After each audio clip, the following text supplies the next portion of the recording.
It is 5:30, and we are going to call to order the special public information meeting for the Lake Mills Parks Board. Roll call. My name is Tim Sprecher. I am the chair of the Parks Board.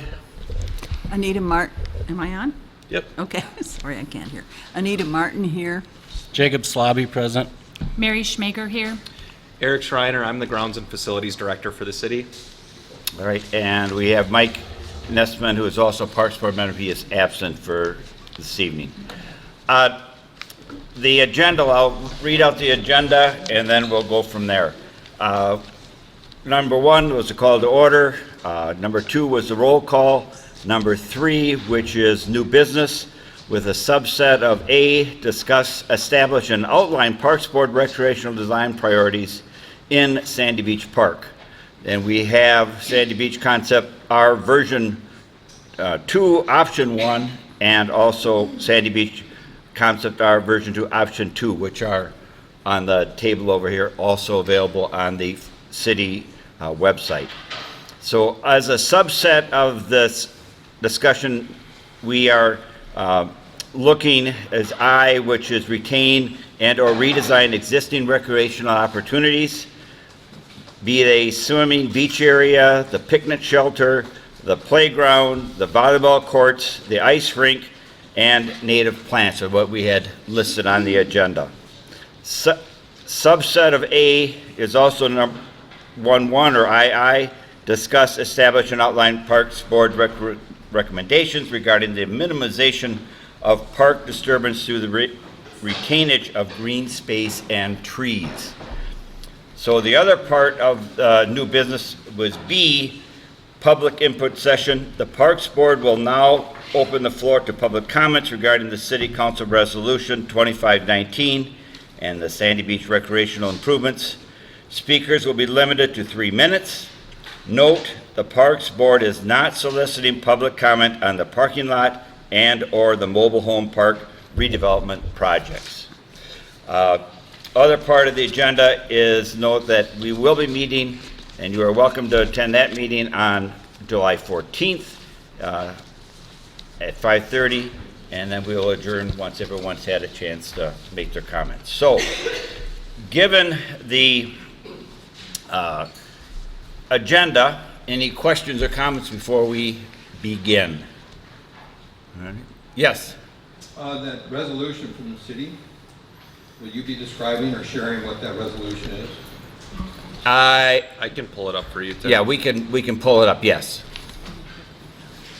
So given that, again, retain and redesign existing recreational opportunities, swimming beach area, picnic shelter, playground, volleyball courts, ice rink, and native plant beds. Would anyone already signed in, or whichever way you want to work for your input?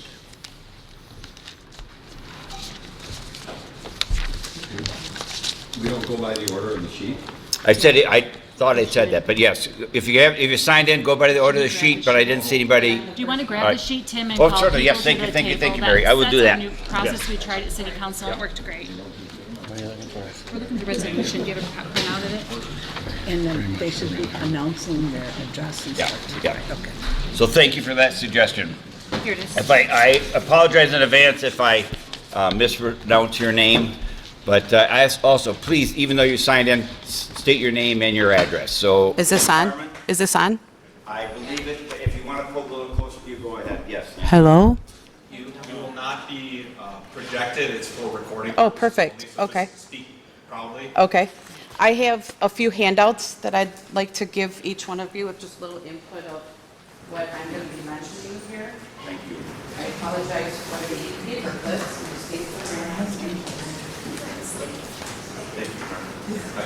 Let's note this as Exhibit A. Please, Carmen. Okay, good evening. My name is Carmen Shadini. My husband and I seasonally reside at 27A Sandy Beach Road. I first want to say thank you for the opportunity to allow us to give some feedback on these future plans.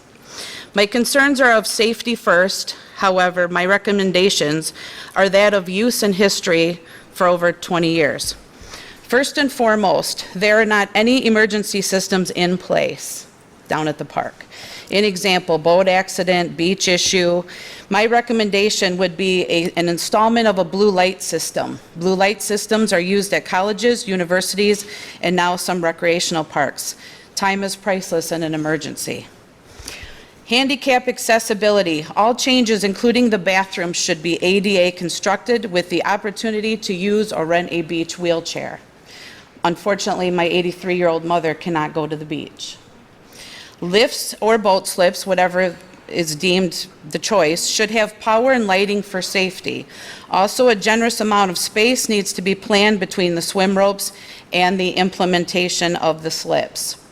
On the plans, there is not an area earmarked for boaters who would like to come in for food, use the restrooms, play at the beach, pick up, drop off guests, or park the boat to get their car and trailer.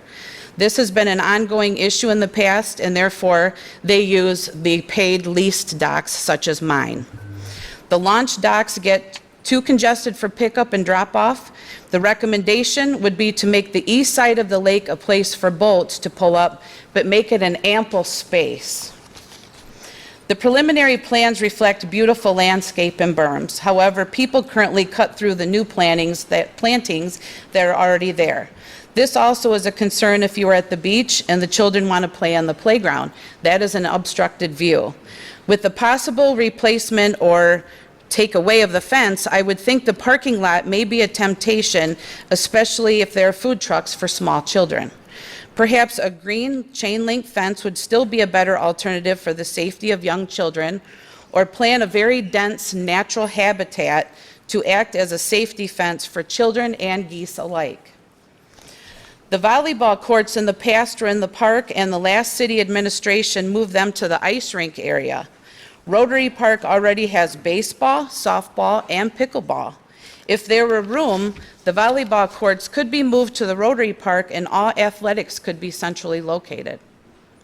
By moving the volleyball courts, the playground could be moved to the volleyball area so families can watch their children in the water, at the playground, and at the possible plaza dining area.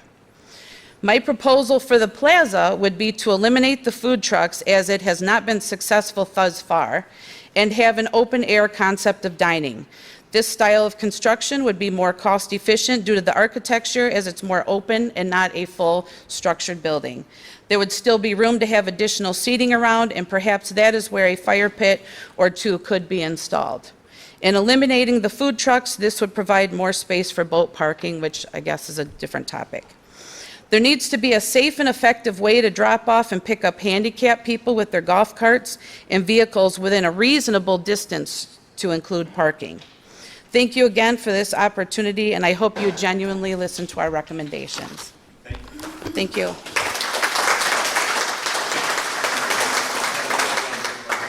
Mike Hayslip? I don't want my spot. You do not, okay, thank you. Then we had Jack, is it Schaefer? Schaefer. Schaffer? Everybody thinks I'm German, but I'm Spanish Irish. Got that going for you. Never had a problem with it.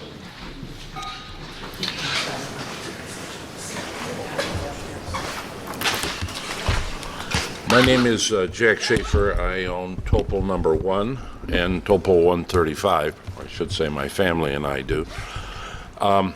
I have but before I say anything, let me say I do appreciate the service you guys render. I spent most of my life in government. I've sat on the other side of the table in good times and bad, and I salute you for being willing to give the time back to the community. My main issue that I'd like to talk about is handicapped accessibility. Now, I admit when I got here 30-some years ago, I did play volleyball. I did do a bunch of stuff. I'm in my 80s now. All I really want to do is go down on the beach with a chair and a float and maybe a Diet Pepsi. I have had this for years. As I understand it, that says I can bring my golf cart into the beach, drop my stuff off, but then I have to haul it back somewhere and park it somewhere and walk back. Well, I've reached a stage in life where I can get from here to the handicap parking spot out there. I would like to ask you to consider creating a parking space in the beach area for handicap permit people. You really aren't accessible. I don't quite understand why most of the handicap car spots are over by the boat launch. Trust me, we ain't launching boats. You know, don't understand that. So, and by the way, if you think it's going to be a glut of golf carts, I got this 11:30. I'm number 7 in the whole community. So there aren't many of us that have gone through it. And by the way, you've got a hunk of open space that doesn't appear to be used there. It used to be a restaurant. So that's my main request. 2 comments in general, because frankly, I thought the lady did a really good job and really well thought. I just hope whatever you do, you design it for the people of Lake Mills, not for out-of-towners. When I got here, I let my kids run to the beach when they were 8, 9, 10. I won't let my teenage grandchildren go there without an adult. I'm very unhappy about that. So whatever you do, you've got to solve that problem. And you have my best wishes.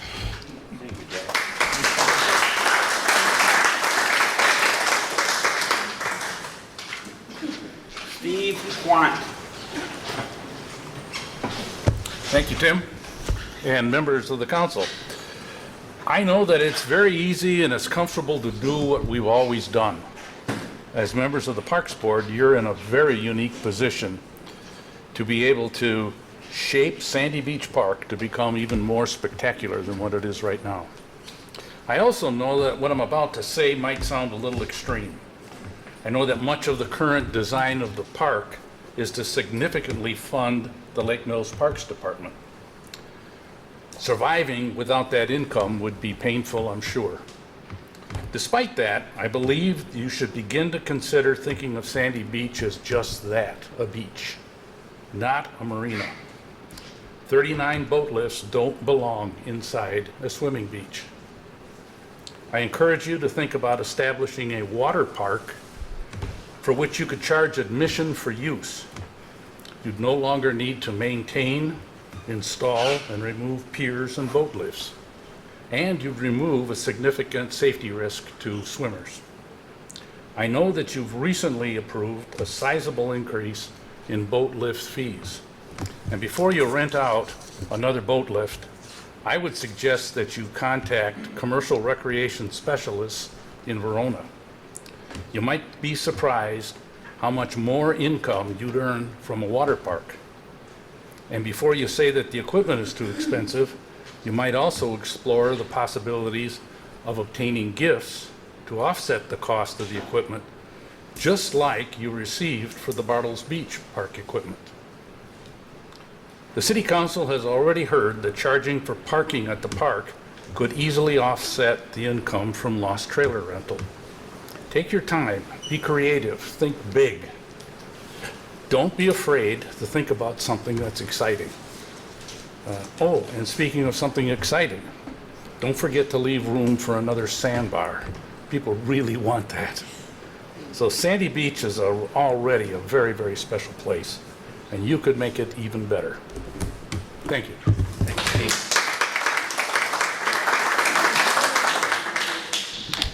Corey Royel. Very good. Good evening, I'm Corey Worthel, I live on Church Street. A couple of quick comments. You've mentioned about the native plants at the Sandy Beach. Somebody trashed them all, took them all out. Your contractor took them all out at the ramp. They're gonna put them back. On number 2 at the ramp. Was that our project to replace the ramp docks? Did we do that? Did we pay for that? Yes. Did we finish paying for it? No. Thank goodness, because that has got to be the slockiest work I've ever seen. They don't have a plumb bob or they don't have a level, they can't make a casing into the ground straight, why would it be put in? Was anybody there observing it? Did anybody there and sign off on it? That's insane. Okay, I'm done with that. I love the fact that you want to go and do something better with the beach, and that's awesome. My wife and I were at Bartles Beach yesterday. There's no adult supervision in that beach whatsoever. None. And how do we do that? Who do we call? Who do we call? I don't know.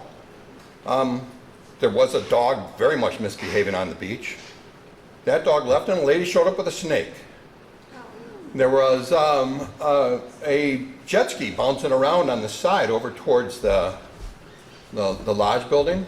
And then some kids came and pushed it over. They brought a trailer down through the sand and loaded it on the trailer and pushed it on up and put it in the street. Obviously, they must have done that so they wouldn't have to pay for the permit to use the ramp. I would assume that your guys, gentlemen that has to take care of the parks, I assume that you probably have a boatload of money every Monday going through there and picking up all the garbage. We spent a great deal of time just picking up the short amount of garbage from the bathhouse to the parking lot where we were. And I really wanted to go there. I didn't have time this morning to go and look at it and see how much of a disaster it was, because it was everywhere. So is there adult supervision at the park? Who do we call? Can somebody share? The city doesn't employ lifeguards or our parks maintenance staff, or purely that, they're parks maintenance staff. I We understand. currently have community service officers for the police department, which are non-credentialed and non-sworn officers that should be doing parks enforcement, but it would be the responsibility of the police department. But adult supervision wouldn't be our responsibility. I'm referring to adult supervision from the city to manage the fact that there's just chaos. When you go to Sandy Beach, it's the only difference is the amount of the swimwear that's covered. That's the only difference between the two, and it's just chaos there too. It makes it difficult. It doesn't make our town very pretty. Thank you, Corey.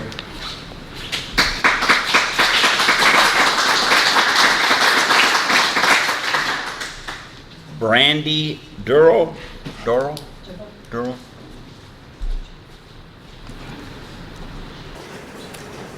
Hello, I'm Brandy Brokowski, 204 West Lake Park Place, Lake Mills.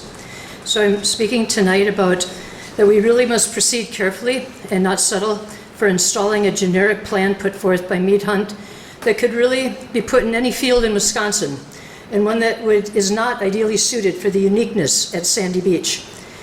Sandy Beach is too unique to just destroy it by making it just a uniform type park that you can find in any other city. We need to preserve the contours of the land, the mature trees, the archaeological earthworks, and most importantly, to keep the ecological quality of the land and Rock Lake. Making pathways with permeable surfaces needs to be considered, because paving everything is a bad idea for this land and ends up with water flow and runoff issues. Having natural areas with buffer zones of native plants is also a practical approach to establish healthy and balanced ecological areas. The idea of recreation is multifaceted. Ideas for recreation include aesthetics as a major part of recreation, and what value is placed on the land, the use of land, who has a voice in deciding these types of policies for the present and future. There is an aesthetic appreciation of nature, the environment, and recreational uses. All three must be factored in when making plans for this amazing 27 acres that this parcel of public land is at Sandy Beach, a total of 27 acres. We are a community. We are making decisions based on how we value and use this land, the shoreline, the shoreland, and all of the 27 acres. To make these decisions, there needs to be more information available for city residents to understand the short-term and long-term consequences about decisions for Sandy Beach. These decisions impact all of us as adults, but will influence our children and future generations. Each decision for land use at Sandy Beach is connected to the entire 27 acres. It doesn't sit in a vacuum, planning a little parcel here, a little parcel there. It's the entire 27 acres. What we plan for one area has an impact on the entire area. We can't 10 years later say, oh yeah, we shouldn't have done it in that order because now we can't do this in this area. This has to be a very well thought out plan. So, it is indeed important for us to have dialogue before making the final plans for the development. It would be nice to have community planning groups to come up with maybe 10 proposals for discussion, to present, and then eventually have it even go before the voters. It can't just be something that, oh, here's the plan and we're doing it because there wasn't enough discussion about it. That just doesn't seem like a wise way for Lake Mills to go forward on such an important issue as this. So in closing, again, we have to realize 27 acres. We are a city now of 6,500 people as of 2023, so we probably have more than that now. In 1950s, there was 2,500 people that lived here. So we're growing by leaps and bounds in terms of our population. So this is a crucial fork in the road where we are at in deciding how we are going to proceed with the development plans of Sandy Beach. There's ample space Brandy, to meet everybody's needs. If you'd like, you can come back, but Okay. I want to be fair to everybody else. Sorry. Thank you.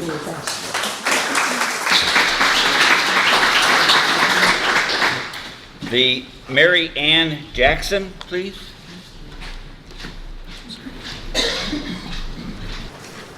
Greetings. We appreciate the opportunity to be able to come and talk. My name is Mary Ann Jackson. I live at N6545 Shorewood Hills Road in Lake Mills.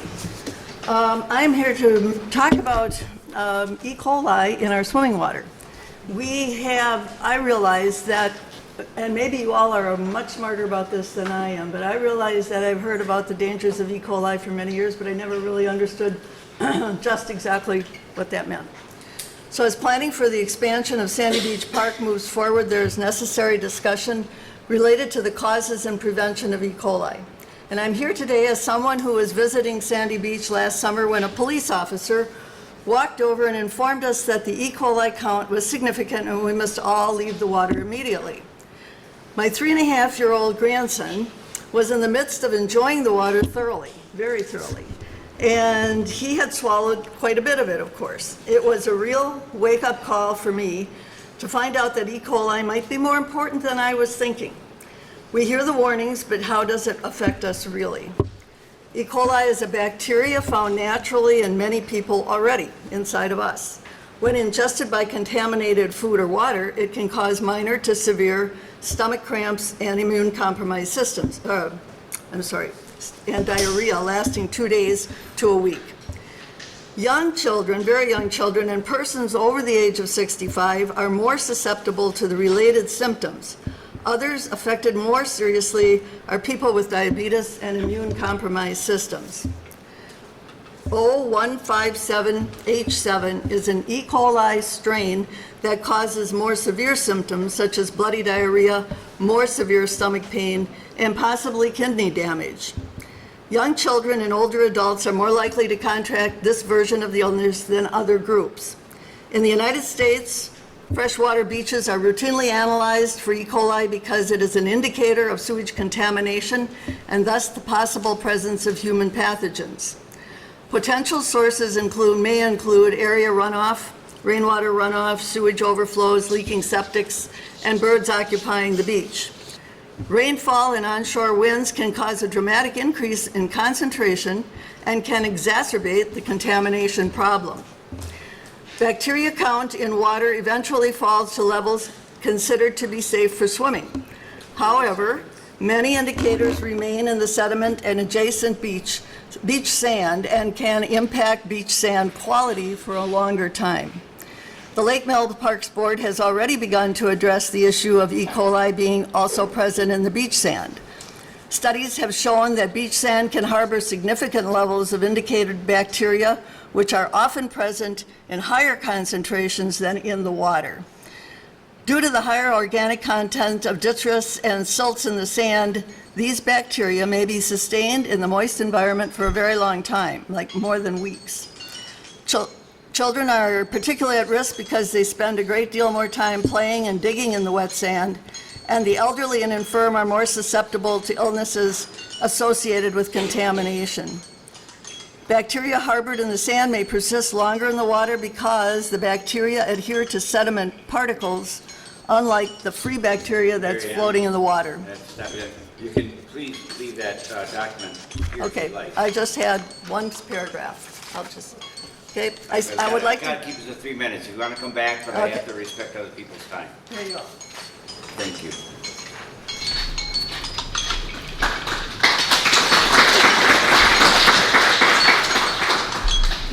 All right, so now we've got Ron, yeah, thanks. Ron Tabio? Tabio.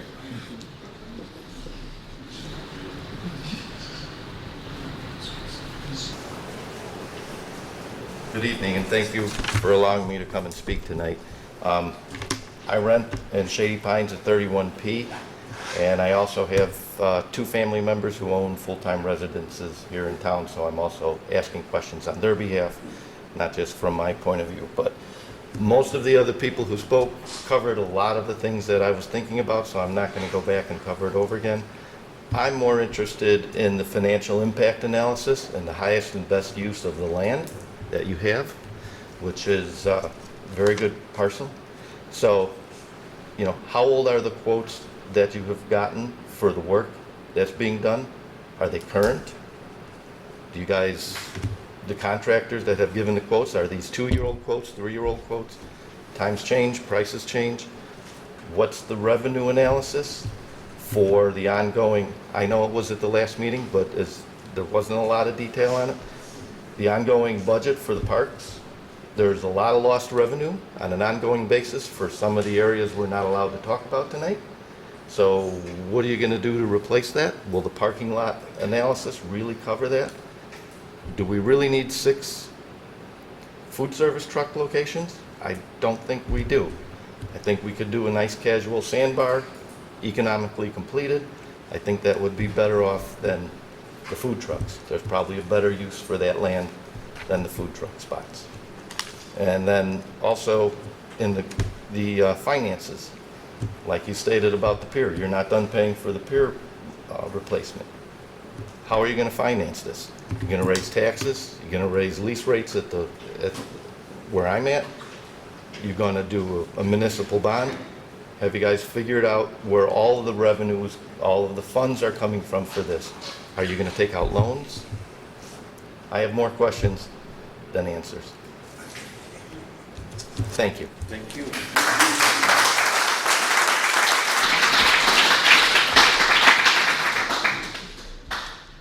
Tom Crerachche? Crerachche.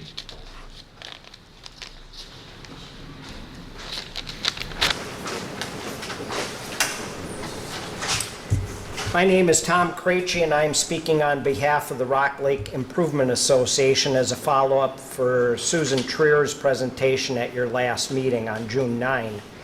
Sandy Beach West has been identified as an impaired beach by the Wisconsin DNR since 2022 due to elevated E. coli levels. The beach is heavily used by our community, and swimming is a key recreational amenity that is under the Park Board's watch.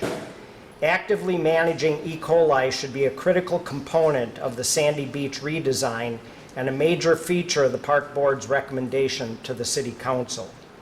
The strategic placement of carefully designed native plant beds should be used for bioremediation to improve Rock Lake's water quality and spearhead the city's E. coli management efforts. The planting beds work 3 ways. Number 1, they reduce stormwater flow during storm events. Native plants have excellent ability to reduce the flow of sediments during heavy precipitation or rapid snowmelt events. Number 2, the native plants absorb nutrients, including phosphorus, from goose droppings much better than turf grass or ornamental non-native plants. The plantings also deter Canadian geese. The geese do not like to congregate in areas near the lake that are populated with taller native plants. Goose droppings are a primary contributor to elevated E. coli levels, and their droppings are high in phosphorus, promoting algae blooms. We are delighted to see the proposed native plantings on this conceptual plans shared with us this evening. The RLI would like to offer their assistance to the city in developing the planting plan. With your approval, the RLA will immediately identify a restoration ecology firm to work with Mead and Hunt to optimize the location of the bioremediation beds, their design and plant community. We will assist Mead and Hunt in the selection of a qualified contractor to do the bed installations, and RLI members will help to monitor the installation process to ensure it is done according to the design plan.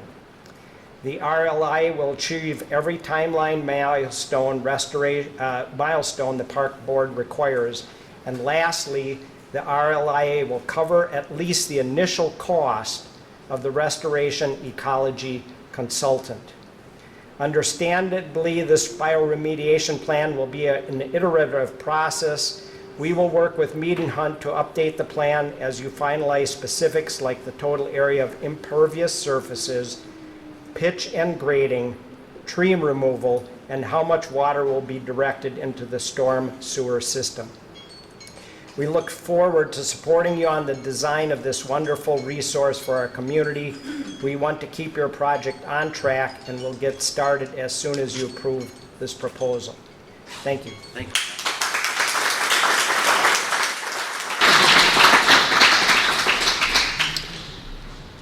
Randy Anderson, please. No comment. No comment. John Thodi?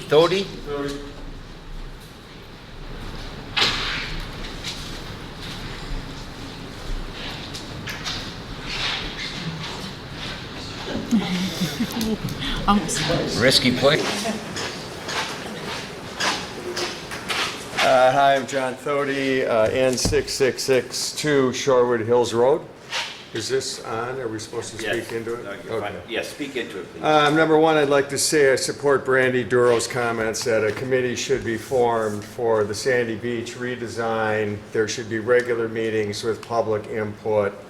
And this shouldn't be done in a piecemeal manner where we're having a meeting to discuss this or discuss that. I don't think it's responsible of the city council to say, well, we're doing this, but we're not going to discuss the trailer park area, we're not going to discuss the parking lot area, which basically constitutes more than 50% of the land at the park. And the big impact on how many people are at the park and how it's utilized and things like that. I think that should all be covered by a special committee that's formed for this. Other than that, I just have comments on the design. I've given a number of my comments to one of the Parks Board members, and the response I got back, well, we weren't given the responsibility to discuss those things. We were only given this limited responsibility by the City Council. The first thing is I think there should be a landing area for 6 to 8 boats to be beached. That's what's normally beached down there during the summer when people are using the lake. A lot of times there's parties down there or something like that. People beach a boat to come on and off, pick people up and things like that. There was one to one side of the swimming area and one to the other side of the swimming area behind the boat lifts, but the one that was behind the boat lifts only accommodated maybe 4 or 5 boats, so people actually beached boats further to the east in the swimming area that's further to the east. I think you should question why the volleyball is here. Maybe it is the best place for volleyball, but maybe Rotary Park or Wallace Park are better places for volleyball. This one of these designs shows a volleyball court all the way on the beach, almost all the way to the water. Volleyball courts need a lot of flat area. People need to be able to run off the court, still be in a flat area, and you don't want your balls going into the water. Where they used to be before they were relocated, balls still made the water sometimes, so however far apart that was. I already discussed the trailer park and the parking lot. I don't understand why they're off limits. I'm not sure an ice rink is plausible. There's data that City of Minneapolis spent $750,000 on their ice rinks in 2022, and there was 8 days of skating in Minneapolis. So pond skating outdoors, with climate change isn't what it used to be earlier in my lifetime anyway. I think 6 food trucks is super excessive. I don't know if You know, maybe we get 2 down there, maybe we get 3, but just dedicating that area for it, I don't know when you'd ever get 6 food trucks down there. I think the gas fire pits are just goofy. I mean, I've seen gas fire pits in private locations near hotels and resorts, but really not in public locations. They need to be maintained all the time in order to work properly. Even in a lot of private locations, they're not maintained in the manner where they work at hotels and things like that. And, you know, is the city going to continue to pay for the gas? And is it really a hazard, et cetera? I'm not sure it's a good idea. Okay, John, thank you. Stop? Yes. Okay, thank you. Yep.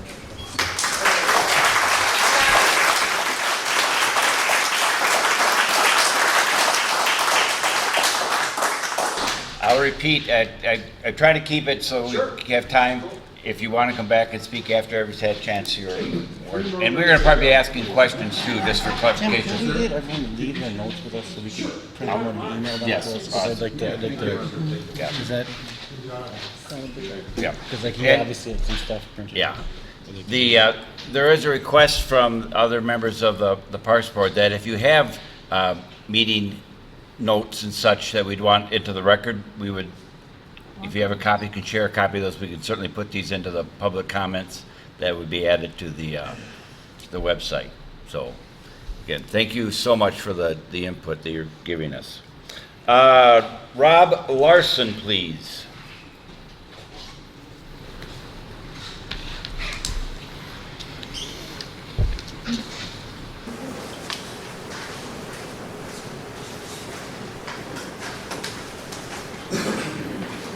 Rob Larson, N6240 Court Highlands.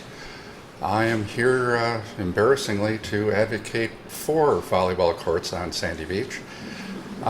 While it may not look like it, I am an avid volleyball player, and it is not strictly for people that are in leagues. If you remember before COVID and the boat launch, people were regularly having pickup games there on weekends or even during the week. So it's a natural activity to occur there. Those things won't happen if it's out at another park like Wallace or Rotary. Also here to advocate for parking spots for people that are off the lake, and also to advocate for a restaurant. I realize that the city residents rejected the last go-around in a referendum. However, that was for a $3.1 million building. It was not necessarily for something smaller. And that's the extent of it. Thank you.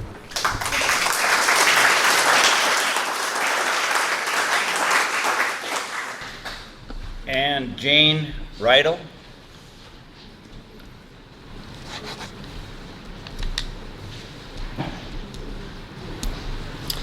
As Jane's walking up, if anyone else would like to speak, please use the sign-in sheet and we will call you in order. Hi there, just want to say thanks to the Park Board, and this community is great. We do have Sandy Beach Volleyball, and I do appreciate that we still have it, even though it's in the parking lot. We'd like to see it back on the beach. We run 2 nights a week as previous now, but in the past we've run 3. We can have anywhere from 30, this year we have 22 teams. We lost our power teams to other communities because the balls were always rolling in the parking lot, and you're running across stones and stuff like that. So they want to play out of town where there's more sand volleyball courts and stuff. But we still do have 22 teams that play this year. And this year, the 3 power teams that we lost, we replaced with 3 of the high school and college kids. So they come back and they want something to do. What a better place to spend their time up at the beach, playing volleyball with their friends and socializing afterwards. We have some people that hang out as families and go to the playground and to the beach and enjoy the sandbar also. So that was always a big thing. And I think in the past, I don't know if you guys know, but like 35 years ago was when volleyball started up there. And 5 of us came back. I came back from Hawaii where there was beach volleyball everywhere. On the beach, there were courts all over. And we were talking and we're like, hey, we have a beach, let's have volleyball. So some of our farmers came in with their equipment and dug up the grass and put the sand in and everything. And we started there with 12 teams. That was over 35 years ago. Now we have, we're back up to 22, but we've had as many as 30. 2 nights a week, 5 courts, 3 games on each court. That's a lot of players and a lot of people from the community to entertain. We talked about having it, we have to have a time limit of like 45 minutes to make sure that we get all the teams in before it gets dark. And so we talked about having lights. That was brought up at a meeting, which a bunch of the people that live up there, out of town, out of state people, were at the meeting, and none of the volleyball players. We would have had over 100, 200 people there advocating for lights. And really, they didn't want lights because, I don't know, they're at the beach, they're across the street. It wouldn't be that much. We only wanted it for like a half hour to 45 minutes to get us through that extra time lapse. So lights on the beach would be great, just for volleyball.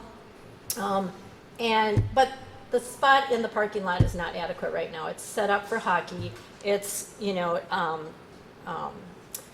bermed so that the water will stay in there and freeze for hockey, but it doesn't work for volleyball. Last year, those A players also went because we had to cancel 6 weeks of league because it was too wet. And the wet wasn't just from the day of the rain, it was from 3 to 5 days before. The water just stayed there. I have pictures of all the water standing there.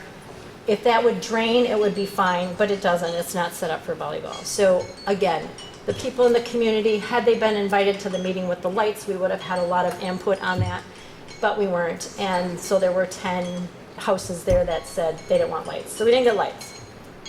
But again, thank you.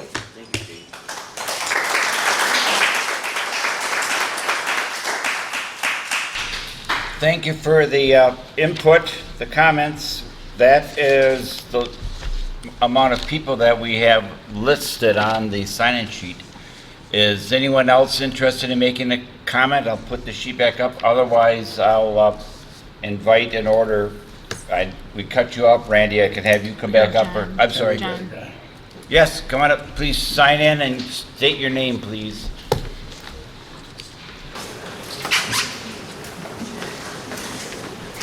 You have a pen here. Thank you.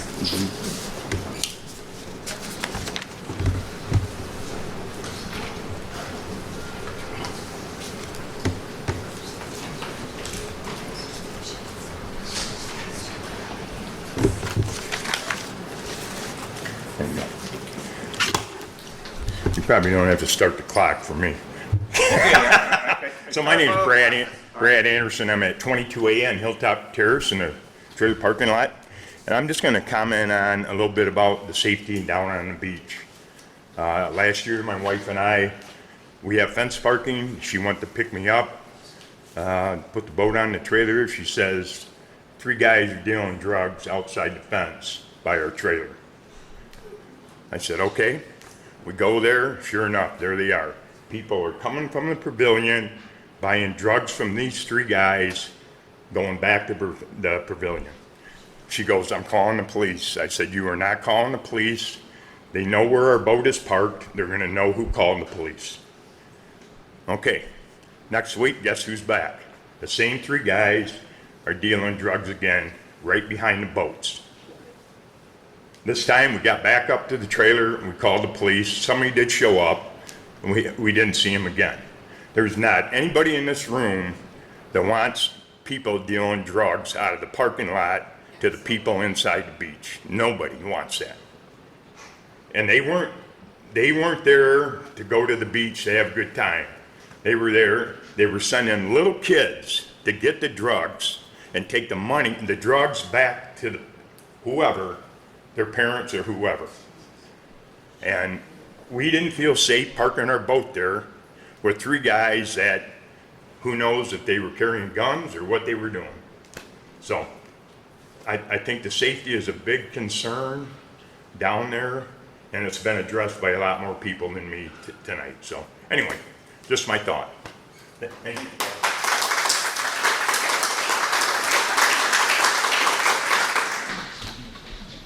Yes. I signed up before, but I said it because all my comments were about the parking lot. And your name is? Trailers. Mike Heaslip, second person. Second person, yes.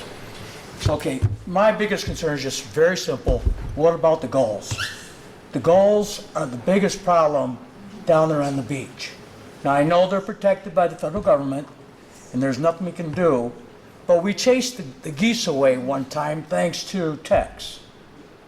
Something's got to be done, whether we take it into our own hands. I tried a couple of times last year just going down there with firecrackers, and then I was warned not to do firecrackers. So something's got to be done. They cause damage to all the boats down there, all the covers, and they're a bigger contributor to E. coli than geese. If you look it up, I think that a gull has 2 to 3 times the toxins in its body than what a goose does. That's all I have to say. Yes.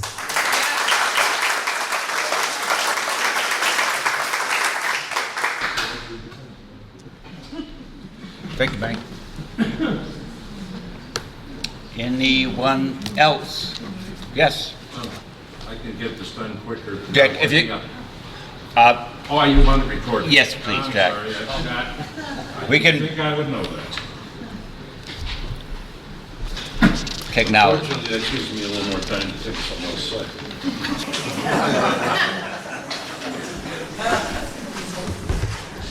say. Just 2 quick comments. First, if I had $1 for every time somebody has said, I miss the sandbar, you could finance everything you want. Frankly, if I were here, I would have voted against that referendum because it was a laydown. In my business, that's a referendum that was doomed to fail, rigged to fail, so we could say, we tried. I don't buy it. But Sandbar anchored that beach. And when you needed somebody to call the police, you went to the Sandbar. Everything you're doing here is meaningless if we don't think our children are safe on the beach. You might as well board it up. So that should be your priority number 1.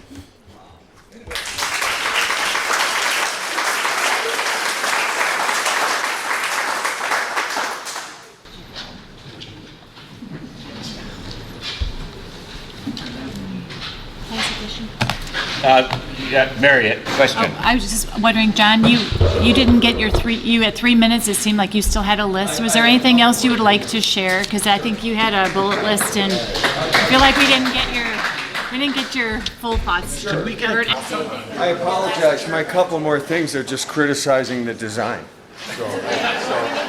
I apologize for that. A couple things, John. One, again, would you be able to give us your comments? In writing? In writing. Yeah, I'll send an email to thank you. Parks Board member, sure. Thank you. I think you guys really need to get some kind of machine to pick up the goose poop versus raking it into the sand. I'm guessing there's some kind of rake that has a little conveyor under it. I was at Bartles a while ago. I ended up going to Mike Neesman's house and getting a shovel and a garbage can. There was literally like 50 to 100 goose poops on the beach. And there was all these kids playing and everything, and it was crazy. And so anyway, I wish we could get, I know you guys have a rake or something, but that's sort of raking it into the sand. I wish that would be addressed somehow in your budget. Then the other thing with this design, there's so much green space back by the parking lot, and then you have like a shower room and the plaza and the concession stand and the gas fire pits and everything sort of pushed up by the beach. I don't understand why that stuff personally isn't further back towards the parking lot and there's not more of the park area near the beach. It is really nice to have that asphalt pathway near the beach because so many people pull wagons when they go to the beach if they've got a bunch of kids and stuff. So that's convenient. That is now that's there. They're pushing strollers and things like that. But anyway, I just look at this overall and I'm like, why is all this stuff jammed? You know, all these public improvements and buildings and things like that jammed up by the water, and then there's all this nice green space behind them. It's like you're trying to put the green space amenity by the parking lot. That doesn't make a lot of sense to me. Those are my only final comments. Thank you very much. Thank you.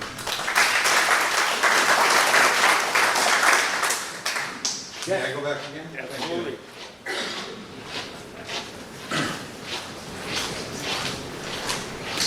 I'm Corey. Real quick question with back to Bartles for a second.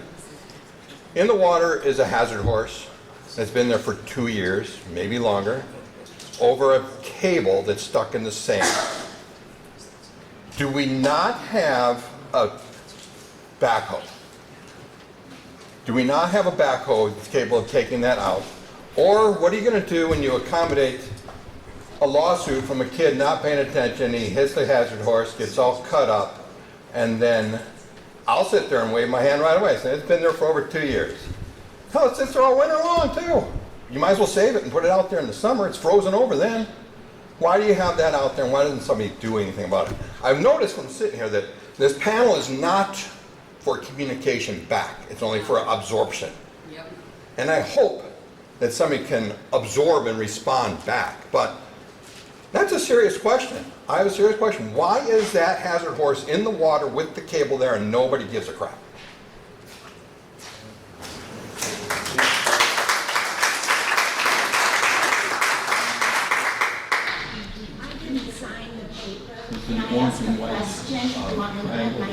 If you're asking a question, I think you're fine. Who is responsible for the ramps? Like, is that DNR or is that the city? The boat ramp. The boat ramps. The boat ramps are owned by they're owned by the city. Because I am asking for a sign that says, please do not block the ramp. These people put their boat in, they do not know how to boat. I think it might be good to capture this, if you would, sign in, please, and talks, because this is going to be important things to have on there. That's a big deal. What's that? It's a very big deal. Yeah, and I think it's important to capture it, so. I've seen almost Yep. blows Oop, coming. yeah.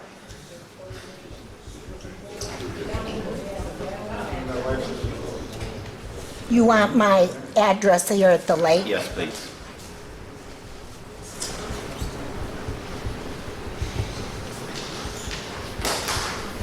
Okay, so what happens is we have a lot of people that are not voters. So they put their boat in, and they go, and they drive all the way up to by Rotary Park, because it's full in the street, and their boat sits there. And now there's 4 boats waiting to go in. And even if you politely say, could you move your boat, on the outside? Ooh, they're not gonna. They're waiting. So all we want is a sign with like 3-4 simple words: do not block ramp.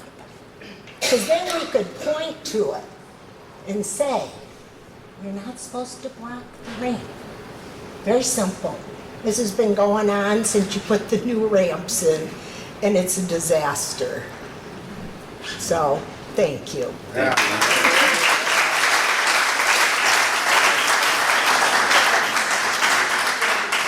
Sarah, please. Hi, I'm Sarah Clement. I live at 116 Milton. I'm Sarah Clement. I live at 116 Milton Street. I don't have a lot to add. I just wanted to reiterate my support for a lot of the great ideas that I think residents have raised here tonight. I think first and foremost, the sandbar needs to come back. I mean, that's the main thing I hear people say about Sandy Beach. I appreciate the creativity in trying to make the food truck idea work, but for my own personal experience, I have 3 small children.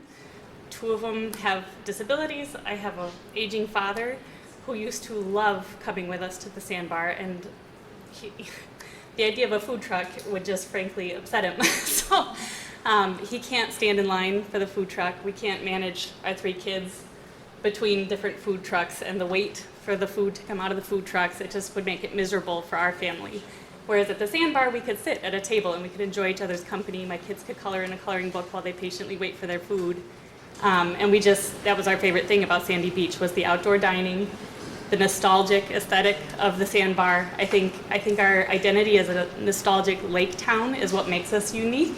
I think people think about the 50s and the 60s and their youth here, and that identity as a lake town. It's the small community, the small town nostalgia that draws people here. And I'd like to see that preserved at Sandy Beach as much as possible. And I think the sandbar is a crucial piece of that. I think it's also a place where a tremendous amount of community happened, sitting around at the sandbar. And you don't get that waiting in line for a food truck. It's just more chaotic. It's not the same. And I think it's also not as reliable. You don't know which food trucks are coming back year to year or week to week.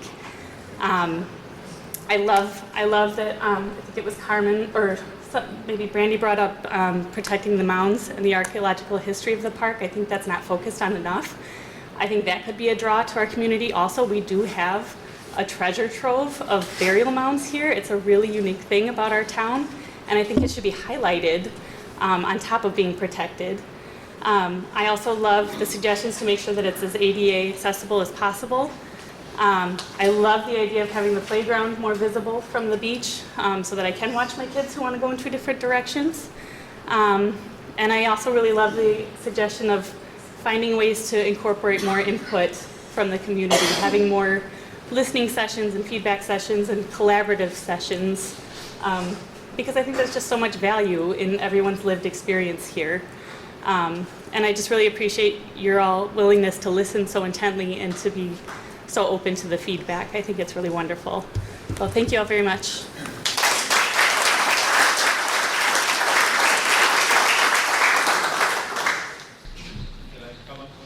Yes. What did they say if I said no?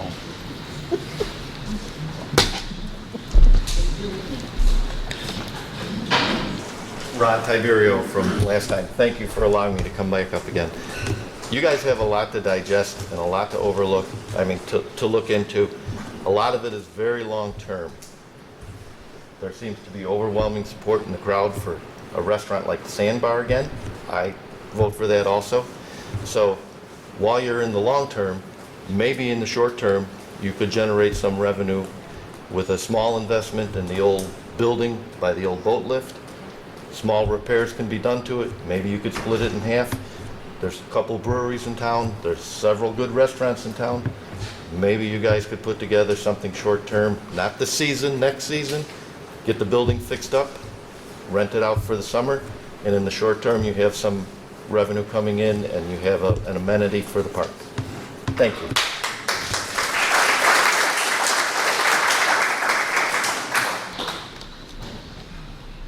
Yes.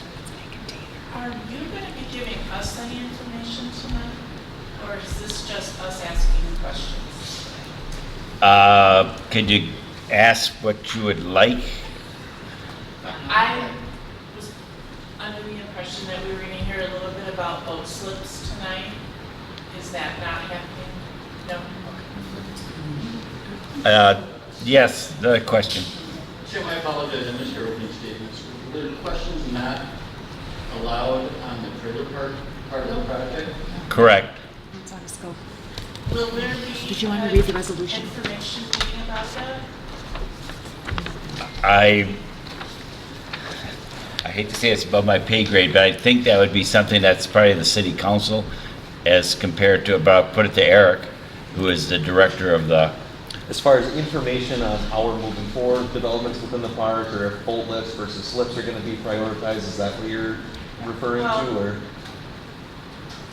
Like an information meeting about the trailer park, like you're having an information meeting tonight about the recreation on the beach. Will there be an information meeting about the trailer? I'm not quite sure. It would be up to the city council's discretion to do it. If they would like to call or hold a public information meeting, it would be up to the city council members. How do you make that happen? So I'm on the city council. My name is Mary Schmager. And the city management team, along with the consulting firms, are currently looking at a lot of input, because there's a lot of misinformation right now regarding the capabilities of what you can and can't do with boring, and comparing the Topol scenario, which was a 4-foot section, versus the Part B area, which is a very large section, so it's like apples and oranges. And so they are currently working diligently on putting together the facts of what is possible, what is feasible, what is not, what are the costs, updated costs, because a lot of the costs, if you look at the history of some of the materials on Sandy Beach, many of the costs were completed back in 2016-17. And so a lot has changed.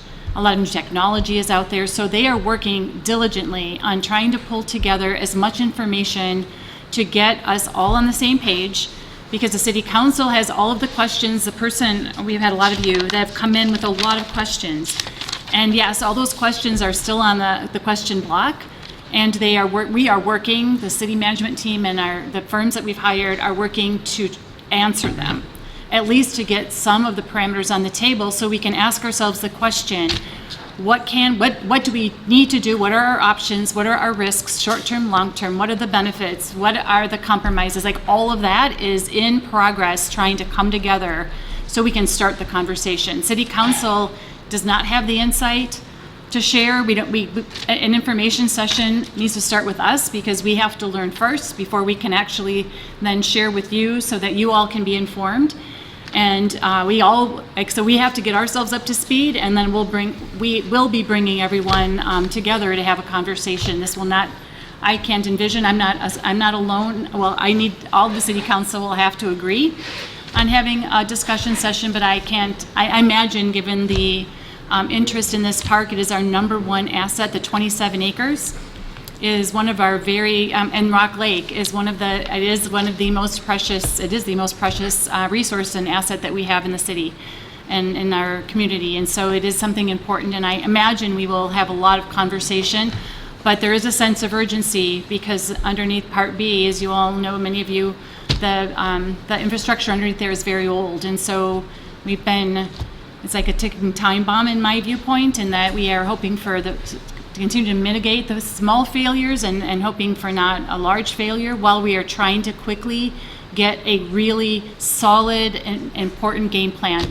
Recognizing that we can't be perfect, we just have to find a plan that resonates with the community and then start moving forward to get it completed. And it includes, how do you finance it? What revenue sources? How do you, all of that is a part of the very complex puzzle that we are going to be having to bring to the table as the city council, and then bringing to the community for further discussion. Thank you. And the timetable is such that I know I would say in the next few months for sure. I don't know if it's weeks, but I can't speak for Drake and the team, but I know I would say in short order, in the next few months for sure, a lot of that information will be coming forward to City Council to start the dialogue and bring us up to speed on what we are facing. And I'm hoping that was helpful. Thank you, Mary. And I just want to when Mary's saying we, she's talking about the city council, not the parks board. Not the parks board. Right. If Tim has the resolution, the parks board has a subset of the pie. And it is I know we're kind of got multiple streams going in parallel, so I know it looks very confusing. But there is it got very, very windy. Is there a storm coming in? Yeah. Okay. There's parallel paths to try, and then we have to pull them together. Because if you make a decision on the park, there could be influence over with the mobile home park area. Or likewise, mobile home park, we make a decision and it could have some influence in the park. So we'll be bringing the points together. But the Parks Board was given specifically recreation opportunities in our scope, providing if we think we're going to impact the parking lots, we make a decision. Let's say we move the volleyball courts way far to the east, and it then perhaps shift the the parking lot to be a different shape or some consequence. We would be disclosing that to the City Council as a potential impact. So we have the ability to do impacts, but we're not accountable for parking lot design or mobile home park decisions unless we have influence statements, and that's as far as our scope goes. So Tim, if you want it, the resolution might be helpful. One of our participants asked for the resolution. We came in. If they want the scope of what we have, you can do that. Yes, this is a resolution, City Council Resolution 2519, dated the 1st of April 2025, directing the Parks Board to review, discuss, and recommend recreational amenity improvements and priorities at Sandy Beach Park.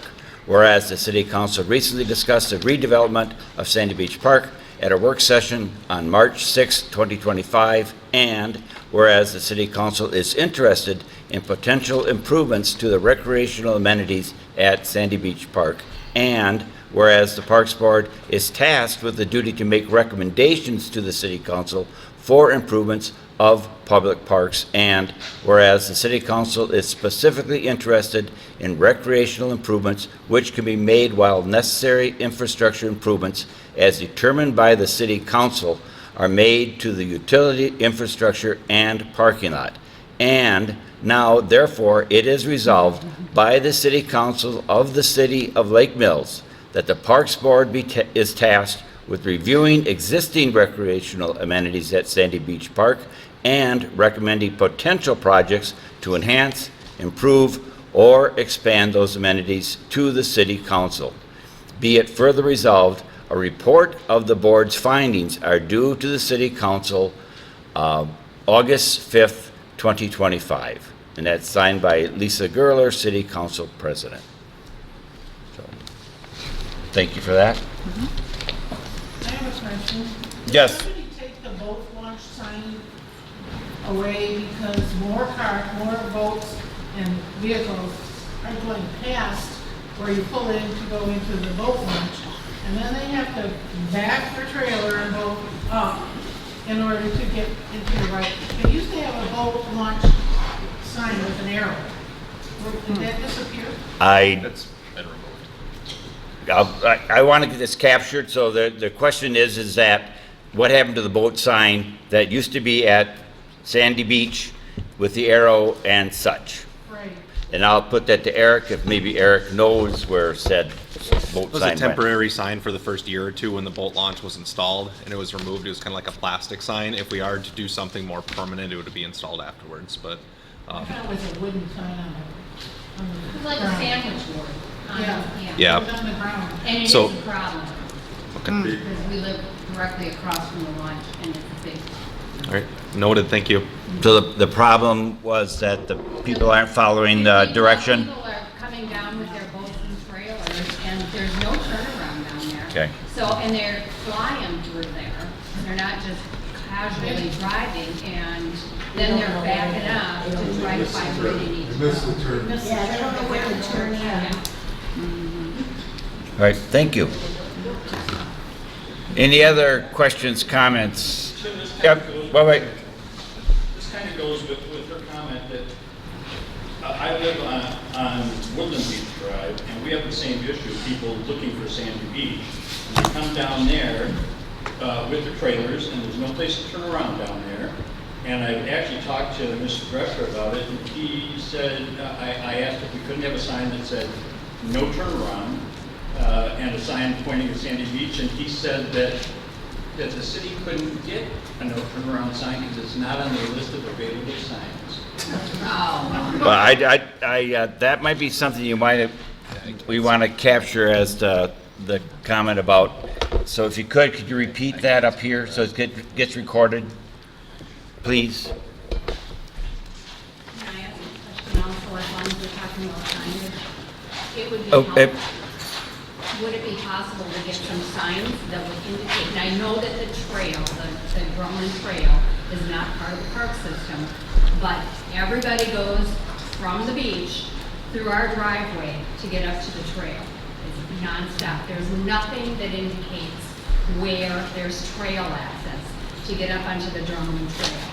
So if there could be some signage put down there that would direct people to get, there's that little path, that paved path that takes them up, that would be greatly appreciated.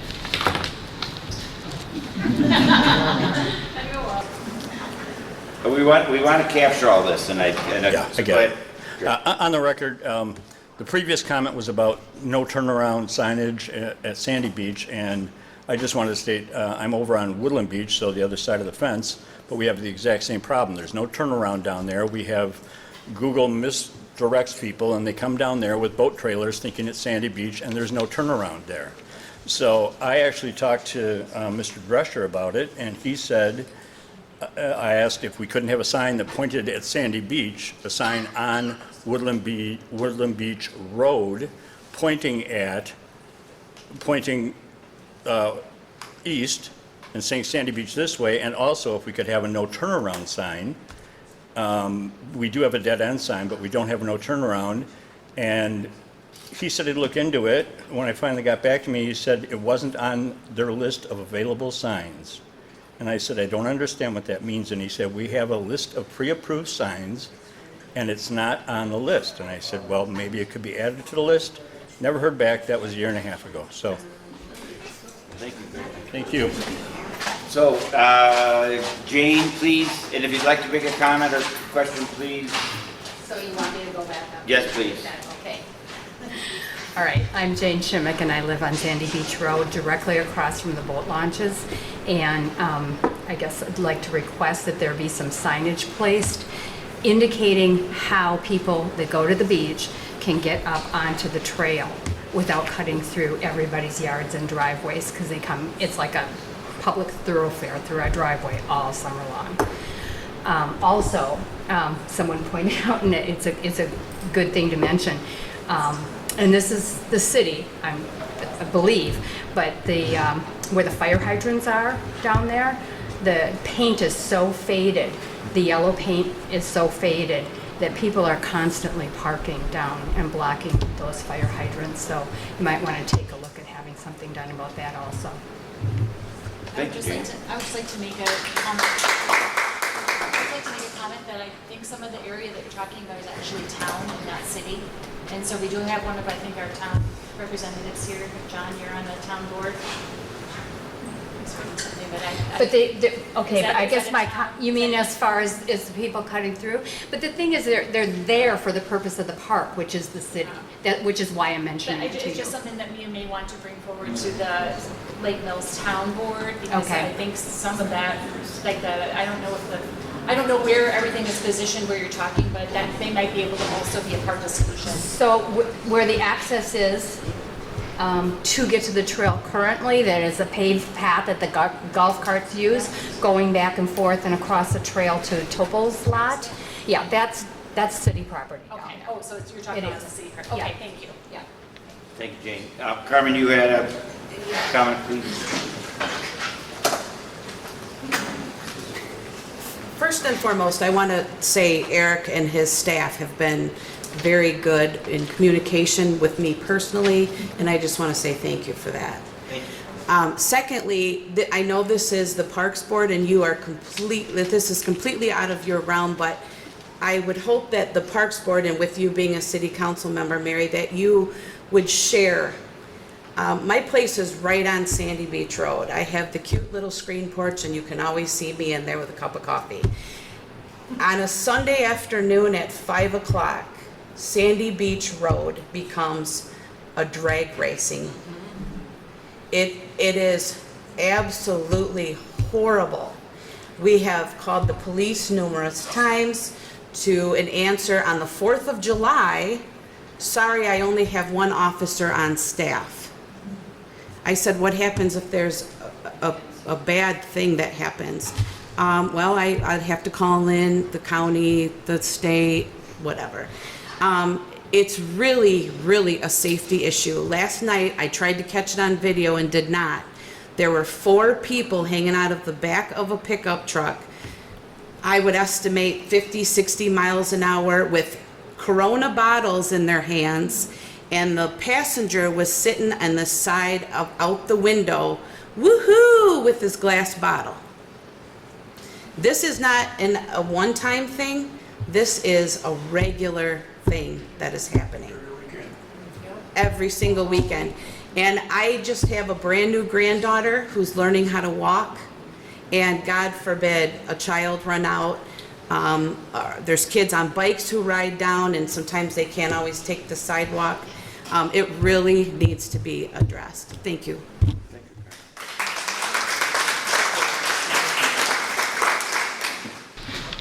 Yes. Just a quick question of the 4 of you, not Eric. It's I okay. know what the answer he had. How much time have you spent on Sandy Beach in the last few years?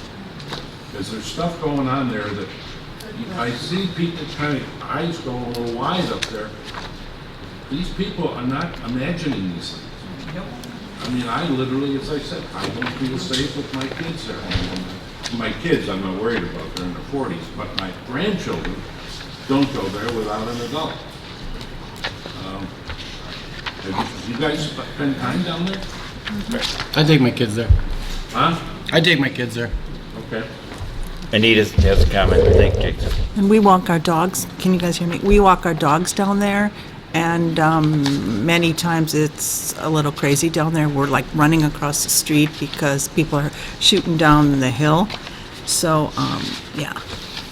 And, yeah. I'm happy to hear it, to be honest with you. To answer your question, I'm a newbie to Lake Mills. I've only been there since 1996. I've been on the Parks Board since I think about, I don't know, 2000, about. I'm sorry? Bob earned your pension now. That monstrous salary you paid. Yes, yes. If I do get a salary, we're going to spend it all at either, Tyranina or, Lewis? yeah, the new Sandy Beach, yeah.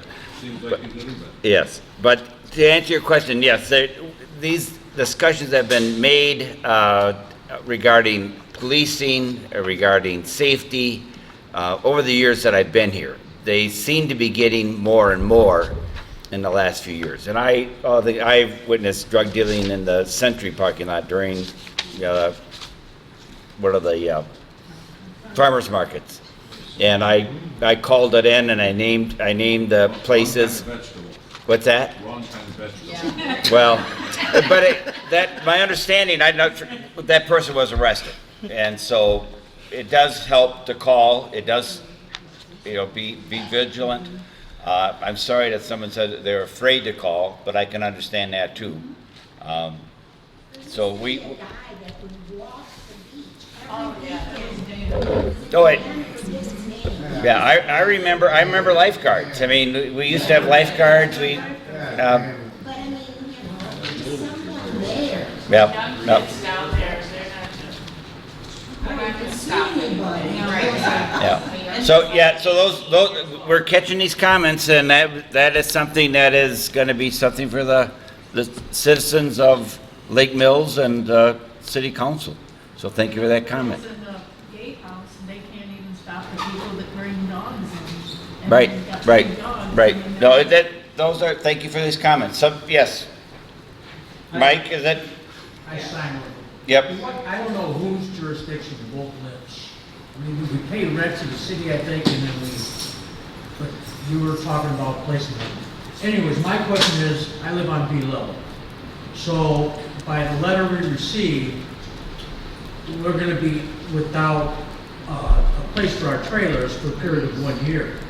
So myself, I was on that list for 15 years before I finally got a lift. So now that I won't have a residency, I'm not a resident of the city, I won't be part of the trailer court, do I lose my lift? They're getting rid of the lifts. No, none of this is determined at this point. None of this is determined at this point. None of this is determined. So Well, I mean, This is we're input. gonna lose our trailers, now we're gonna also lose our lifts, I just don't understand. And why put that letter out? That was directed to send. One at a time. Yep, please one at a time, and a lot of this, I'm a citizen like you, I have, some of the stuff I get, some of the stuff I hear, some I read about, some of it's on the city website, but most of our public servants and people who have been public servants, they're doing what they're asked or what they're told or what their jurisdiction is. So please be aware of that. Input is important. Advocacy is important, so thank you for being here. I've been on the Parks Board for a long time. We've had people that wanted to shut down parks because they were afraid that, softball is going to come into the yard and hurt their children.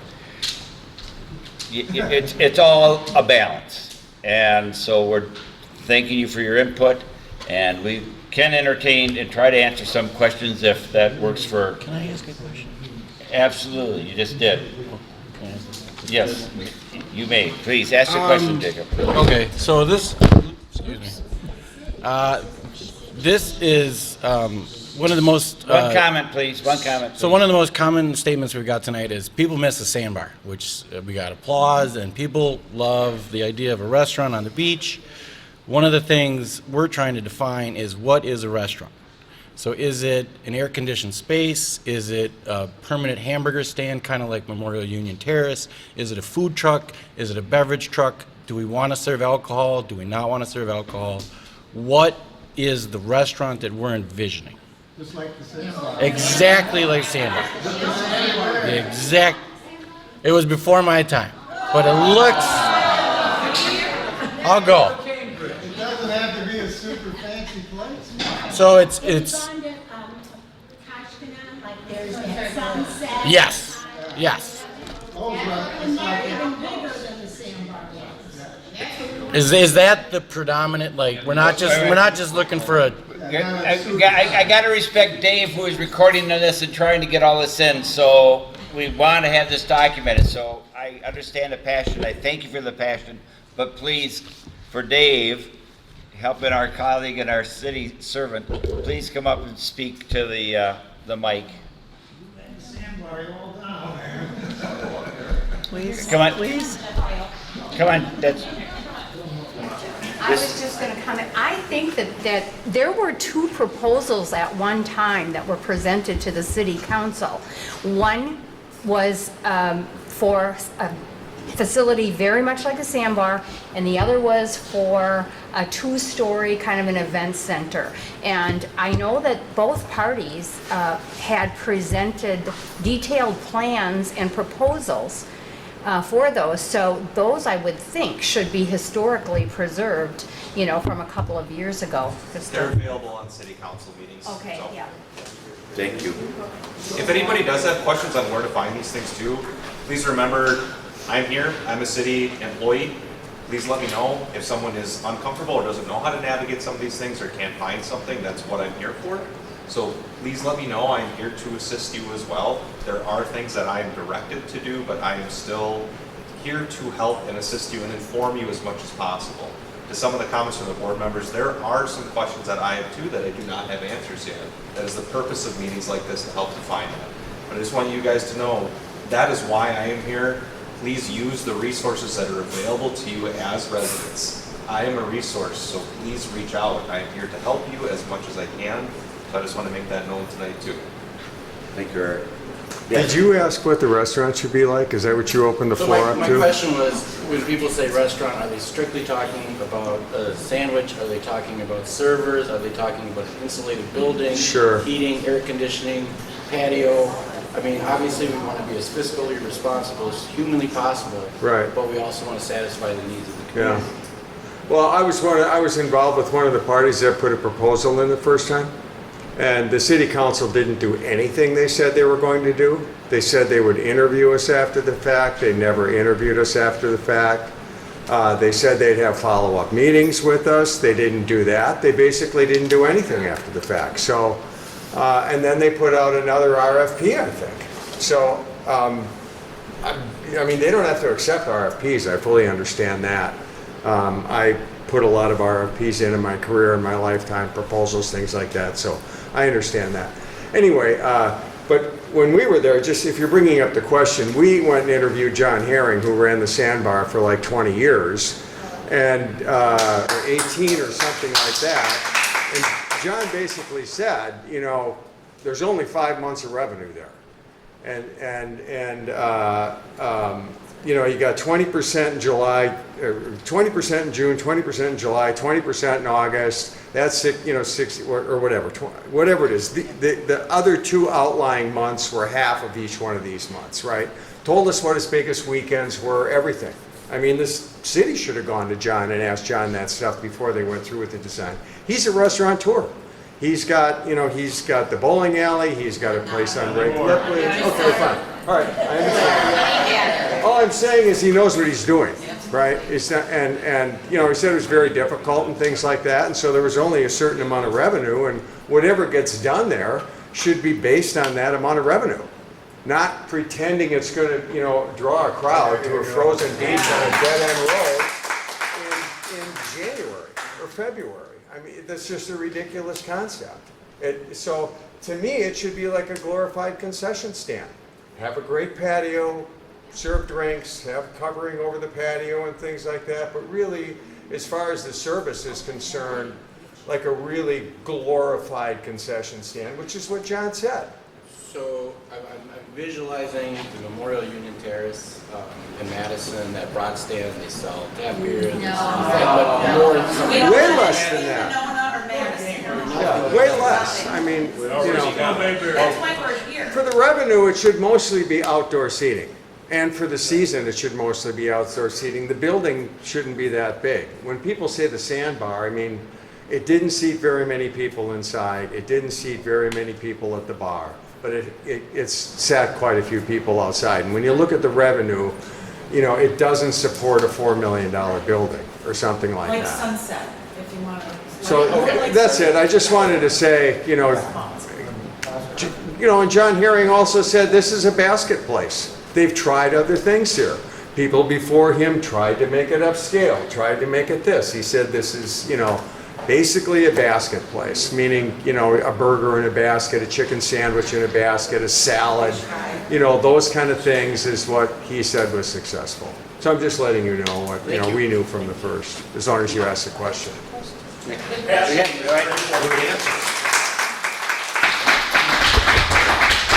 Anita, please. Okay, I have a question. And not everybody shout it out, okay, so we can hear.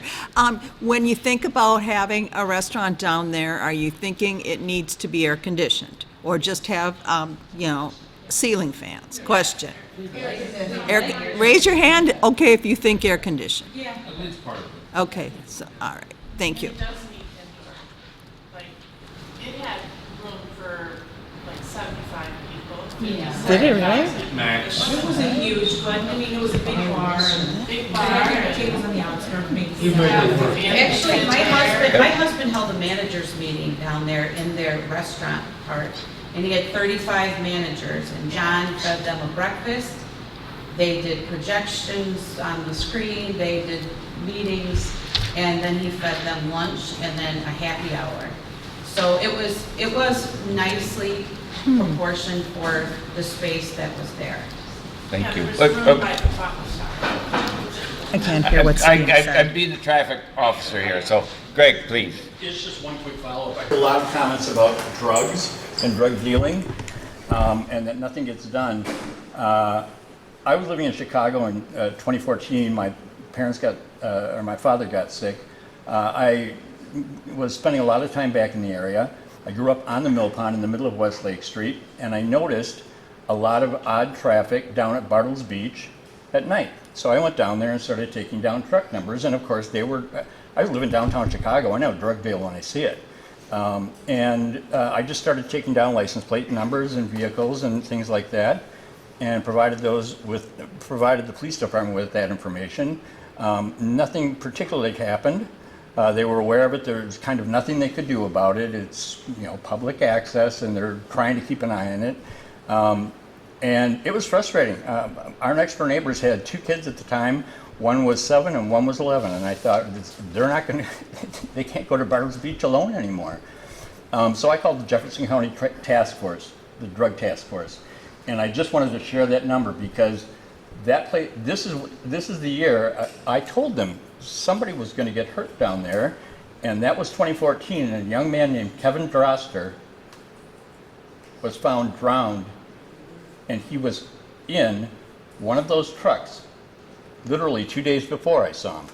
So this is what's happening. They never found anything. They never solved the case, but it's pretty obvious what was going on, and somebody did get hurt. They died.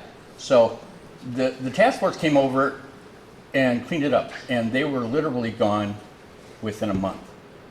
And I talked to a lot of them. They said they kind of rotate. They go from here to Fort Atkinson, then over to Waterloo, but they haven't been back that I've seen. And anyway, the phone number for the task force is listed, but it's 920-568-2582, and they do an amazing job. We're lucky to live in Jefferson County. They really are great. 920-568-2582? Correct. Thank you. Thank you. If I can just circle back to your question about what we want the sandbar to look like, and everybody correct me if I'm wrong, right? But I think people did enjoy that there was a bar there, that you could get a drink. Again, air conditioned, because some people do need a break out of the heat. A few tables where you can sit inside, but mainly it was the outside seating area. A big, wide open, flat deck, tree canopy overhead or some sort of shade like that. It's got to be down near the water like it was, right? So we get the view of the lake. And again, the basket fare, I think, is what people like. The fish fry, the burgers, the fries, the chicken sandwich. And then they had a few unique things. You know, it wasn't just like you'd get at the brat stand. And there were servers there too, which I think is an important part of it. This isn't going in, waiting in line and carrying your food back to a table. It was nice to have a server. The other thing, if I can just pull in input from other parents of small kids crowd that I've heard a lot from my demographic bring up, is it would be nice if there was a window that maybe you could go up to and get your chicken tenders at the window and bring them back to your beach towel with your kids. Yeah, that kind of thing. Or, you know, frozen ice cream bars or something like that, you know. Did I miss anything? Okay. Just to be super clear about what the sandbar looked like. Thank you, Sarah. I think I am the only one that's here that was part of the discussion on the replacement upgrades to the sandbar.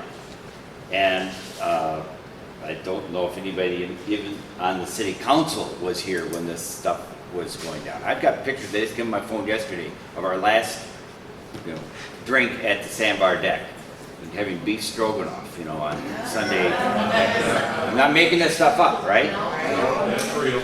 So it's, I don't know what happened. I absolutely don't. It just sort of like collapsed. From what all of the input from probably 10 years ago was, get it up to code, don't change anything basically. So it's going to be, there's a lot of energy, city council and citizens. So why did it get so big? I'll give you a quick and accurate answer. I don't know. There was somebody on the council, to my knowledge, again, I'm just talking what I could do, or a couple people on the council that wanted it. Just like I was. It responded to a survey. What's that? The council put out a public survey, and the design responded to the survey. The survey said things like, oh, it should have a deck upstairs. So the survey said things like, it should be open year-round. And the survey said, they should serve steak. I'm going to digress a little bit here, in that I was also on the Corth Park committees back in Corth Park. We had the same conversations about what they wanted at Corth Park. I think most of us agree what they put at Corth Park is a pretty good thing. So it doesn't have to be fancy. It just has to be, I just think you're saying, a place that's safe, a place that has a good view. I will say that I don't know if that's part of the Parks Board recreational part. Family entertainment is. Yes, so please hear me. I love these conversations. And again, just because what I like doesn't mean it's happening. The safety issues. I was just talking to a friend yesterday. This is my sick humor.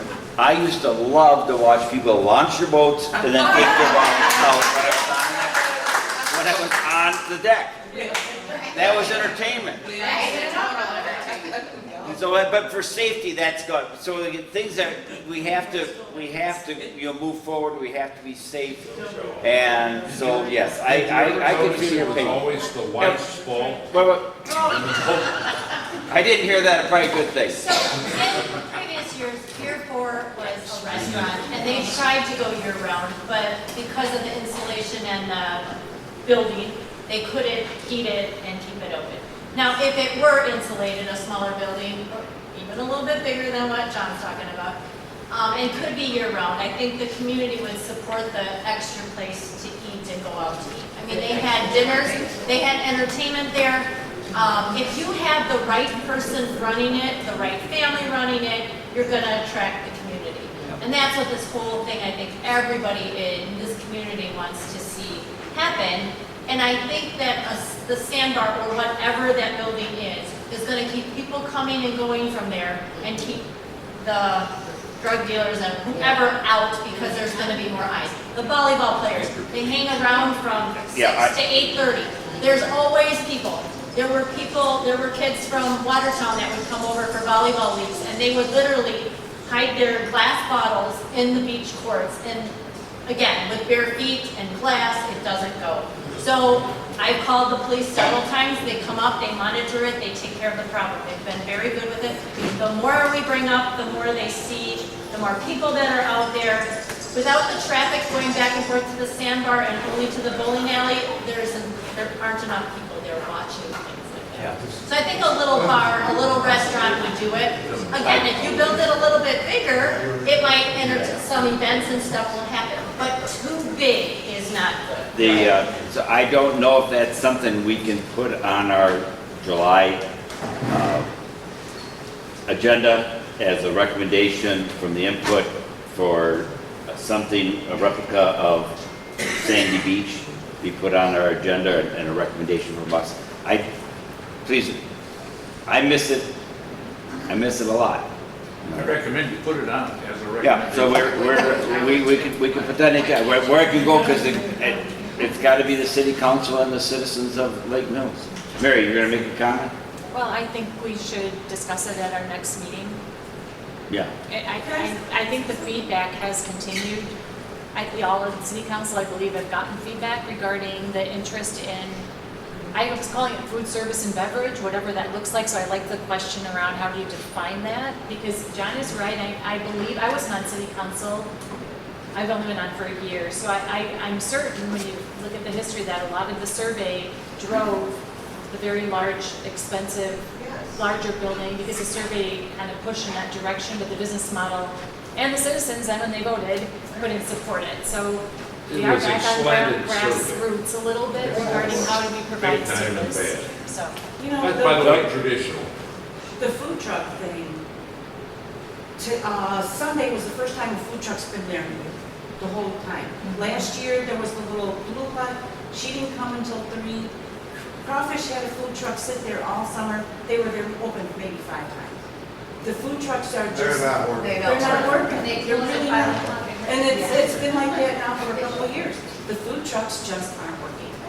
They don't come, or they, they're really expensive and people don't want to sit. Yeah. Want to sit. There's nowhere to sit. I want to, in the interest of time, I want to bring us back to the agenda and see what your other comments are regarding the swimming in the beach area. Were you able to see what our recommendation was? We were going to make the beach longer but narrower. So as some people have made the comment, right now it's supposed to be a sandy beach, not marina. So are we on the right path with the beach area? Yeah. All right. I'd like to put one word in for the sun bunnies. They need their space. Sun bunnies. Those people working on their tans. I don't happen to be one. Never have. Are you sure? All right, so we duly noted. All right. It's clear on what you're saying. So you're saying we agree on a narrower beach, or we want a wider beach? I want a wider beach. Longer. We're talking, shoreline will be longer. And the beach sand area needs to be wider. Well, there's not enough space to make it much wider. Well, with John's comments about how having all that green space pushed way back, this can be redesigned to make the beach wider. That's a big draw. People want to come to a nice beach. I don't know, you don't like to compare to other cities, but you go to Lake Geneva, their beaches are very spectacular, wide, room for everybody to have sand space. Families want to go and the kids want to make sand castles. You need a wide area of sand. Okay, thank you. So are you taking the piers out, the boat lifts out? We're using recommendations that we've had feedback from when you say boat lifts, we've had complaints about them blocking people's views. And plus, I'm saying what people comment. The other thing that we're finding is when it comes to costs, we've done comparables to other cities. I think, and please correct me if I'm mistaken on this, Eric, but Lake Mills is about the only city that offers boat lifts. And the maintenance on them, the expense on them is quite hefty. So it's right now, I think our recommendation is to go to slips and go away from lifts. But again, that's That's, Still a place for our boats to be. there's still a place for your boats to be, yes. Okay, that's what we were. Yes.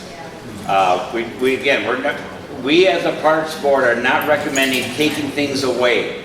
We are recommending to alter things or enhance things. Am I correct on this, Parks Board people? So we're not trying to take anything away. We're just trying to enhance it, redesign it for ADA, for E. coli stuff, for gulls. All these things we're trying to incorporate, because all your input is important. You guys, the parking lot is not you guys. That's The parking lot is not the that's Parks the Board. council. Okay. That's city, wrong meeting. Right. So I've been part of these things and the discussions about the trailer parks and the septic systems and the fire access and there's lots of things that happen. Some made a comment about the cost. The cost we were working on before was from 2018. Guess what? Prices have gone up.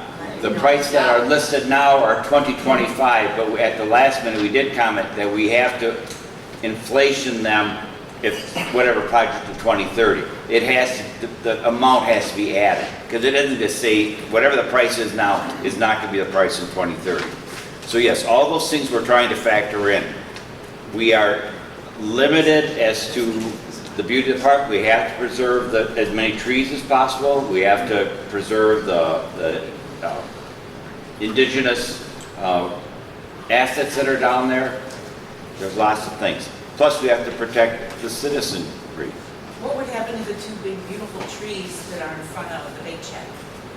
If you extend the beach, are you taking them out? I would say no. I mean, I grew up in around Devil's Lake in Mirror Lake. Yeah. And other things. Guess what? There's trees on the beaches. Okay. I mean, you can work around. People use them. So trees don't mind sand. If you get rid of the boat slips, or the boat lifts, 2 questions. Will you have equal number of boat slips?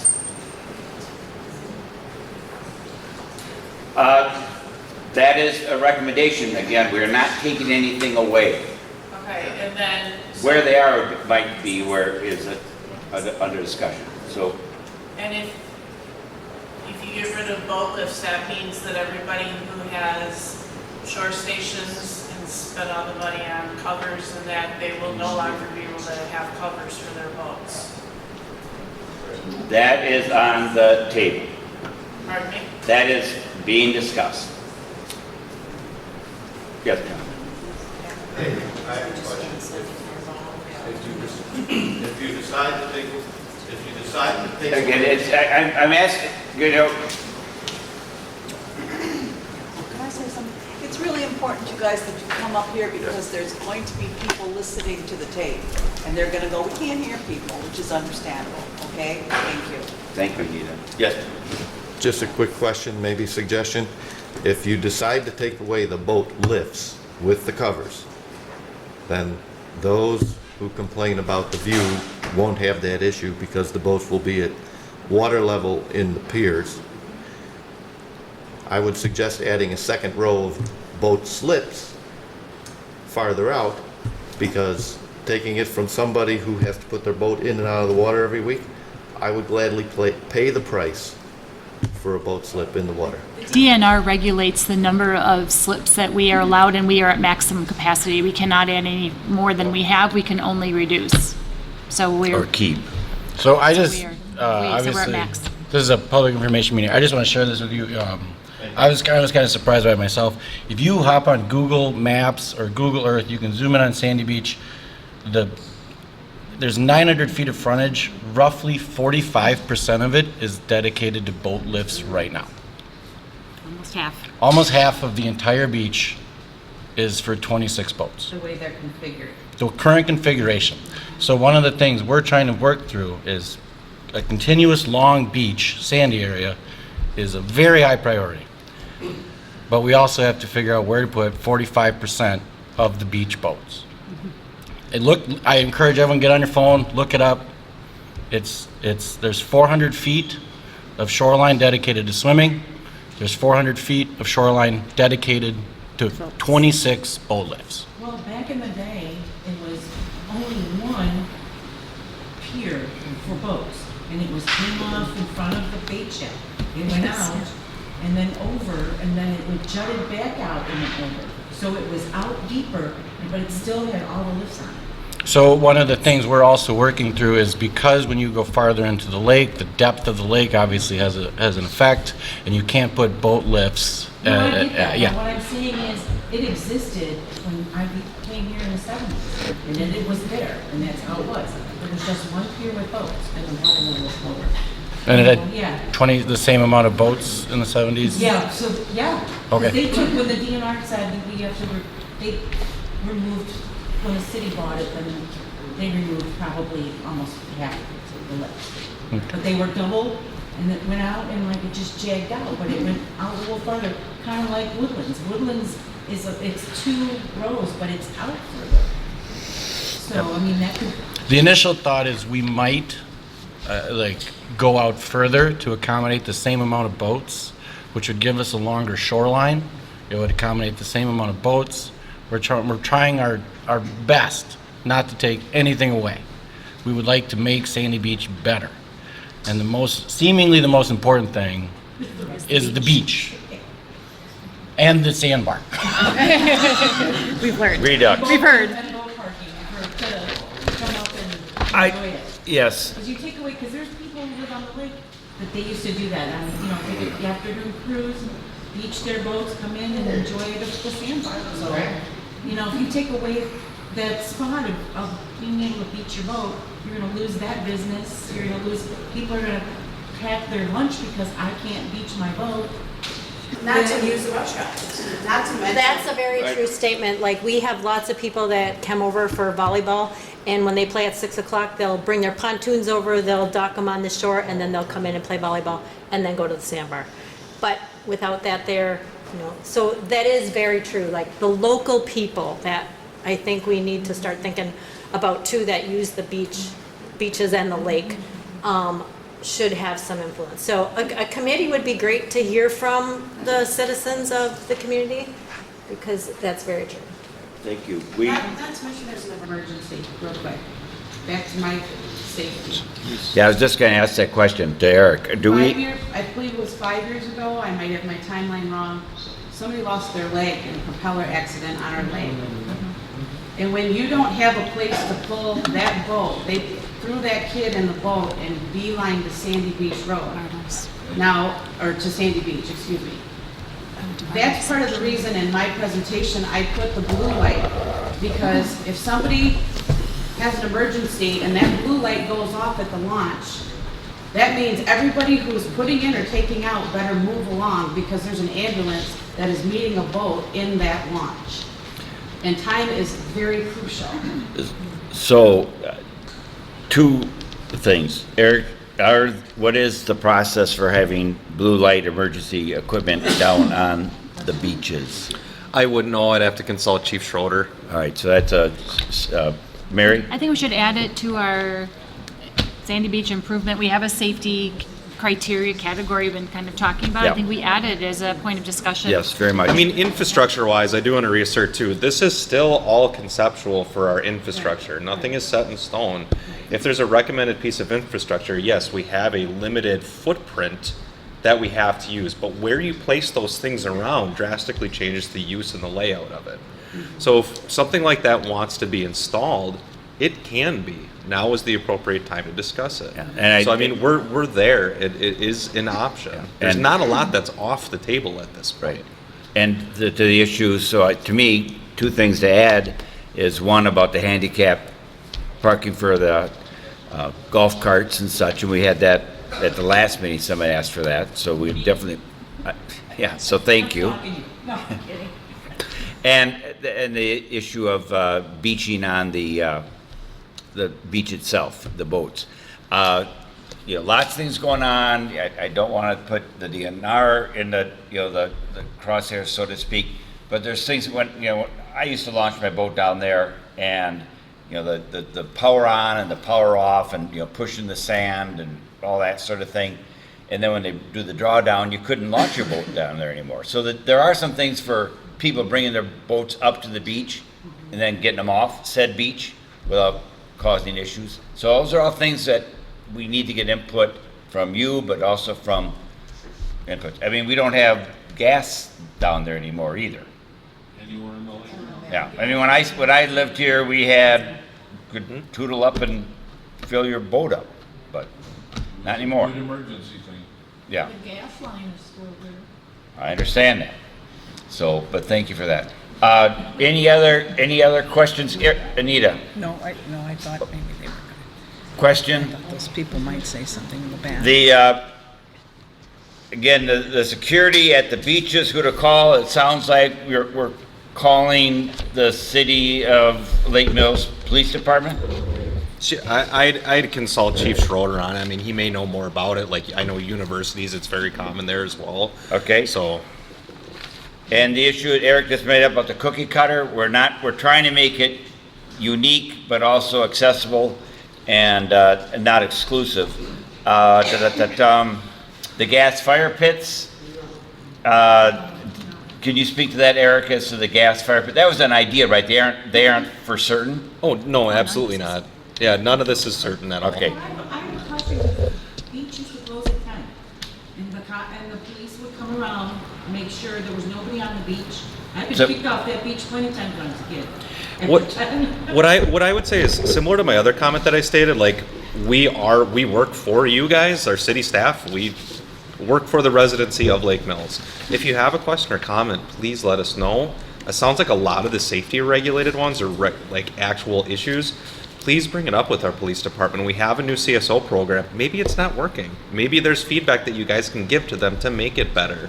Maybe they can change their patrol routes or schedules or shift schedules to help. I'm just suggesting, because if you have fire pits, you're going to encourage people to Yeah. stay with Yep. gas the time they're supposed to. Absolutely, but just regarding the safety, please use our city staff to help you.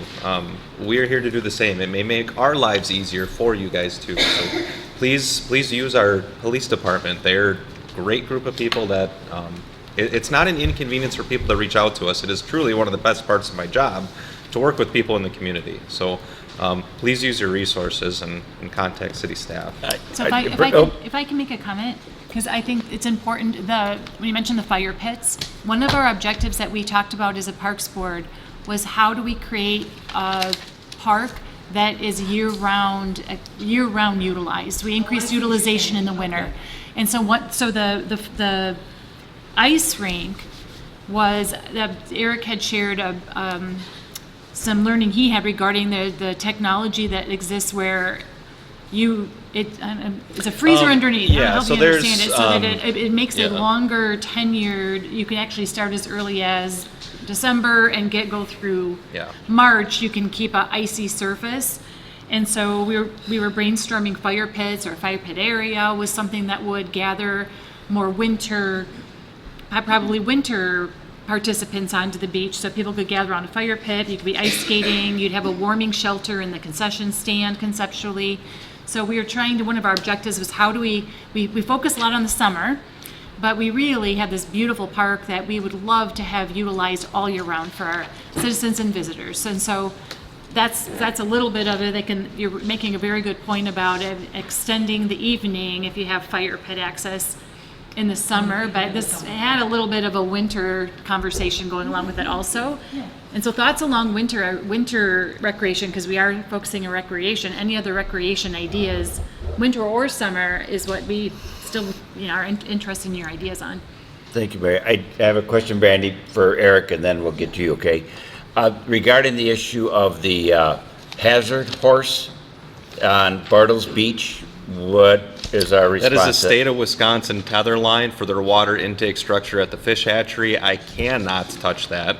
I've done my due diligence to inform the Wisconsin DNR of it and documented it. It's not the fact that I do not care. State that again about the fish hatchery. Slower for me. It is a tether cable to anchor down their water intake pipe. It is state of Wisconsin infrastructure, not the city. So they have a pipe that they're drawing water out of the lake over to the fish hatchery. Yes. It has always been that way, yes, sir. that has always existed. Yes. I would say at this point, I can only do so much. I cannot touch the state of Wisconsin's infrastructure and stated my priority to have it removed from our beach. So it is not the fact that I do not care. There are many things that we deal with within public government and working here, but being said that we do not care cannot be further from the truth. I want to make that known. Thank you. So that's really all I have at this point. So and Brandy. Yes, I'm just stating this on the recording again about the beach size. That's because I was saying it when I was sitting down, so I want to make sure I state it so it's recorded. Thank you. That I would like to see the length of the beach, yes, maintained or made longer, but the width of it needs to really be expanded. When I went there the last time, I think it was 2 years ago, I could not believe how little sand there was for families to be able to play on the beach with their kids and make things, and we're avid sandcastle builders. And so I really want to see the wide beach. And trees that are there can remain on the beach. Many beaches have trees on the beach. Thank you, Brandy. I'd like to comment on that. So when we were walking out the beach, we were taking as many measurements as we could fathom. Just so everyone is aware, the thickest part of the beach is 85 feet. 60 feet is a conceptual idea. For reference, 60 feet is the back of the old bait shop. By walking it out, looking the amount of sand that we're considering adding, we would basically double the amount of sand compared to what's currently there. Hypothetically, if we were to move all the lifts or slips to the west side of the beach, we would roughly double the amount of beach area that we currently have. It would be less deep, but it would roughly double the amount of beach area. I can understand that, and I can see, good points both ways, but having a wide beach is also very aesthetically pleasing. People coming on, you don't feel crowded, and you're not all congregated on narrow strips, as opposed to having a wider area to expand out and still have space around you. When we were walking the beach, we discussed it, and one of the things was it felt adequately deep, where no one was on top of each other. Everyone had enough space with a 60-foot depth between the end of the sand and the beginning of the water. And it's like, I encourage you to go to Sandy Beach. 60 feet is the back of the bait shop to the water line. Well, part of it to keep in mind too with some of the native buffer strips needed to put going towards the beach in different places to help detour the geese and to prevent the rapid runoff of water after heavy rains and thaws. So part of the beach, it'll be the traditional, what I'm picturing, a traditional beach and nice and wide, but having some strips of vegetation that are going to be built into it that are going to help with runoff. And we did have the Rock Lake helping with that. Great. So, thank you. Voicing a second opinion is a great idea. Yeah, thank you. Mr. Quant. Following up on the doubling the amount of sand that's on the beach, I think you also have to be conscious of the people on the shoreline, on the east shore.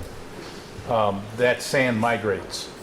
And I live down close to the channel, and I can tell you we have a lot more sand at the end of our pier today than we ever had when I moved in. So you got to contain that. You'll need a wing dam or something in the water to stop that migration. Right. Thank you.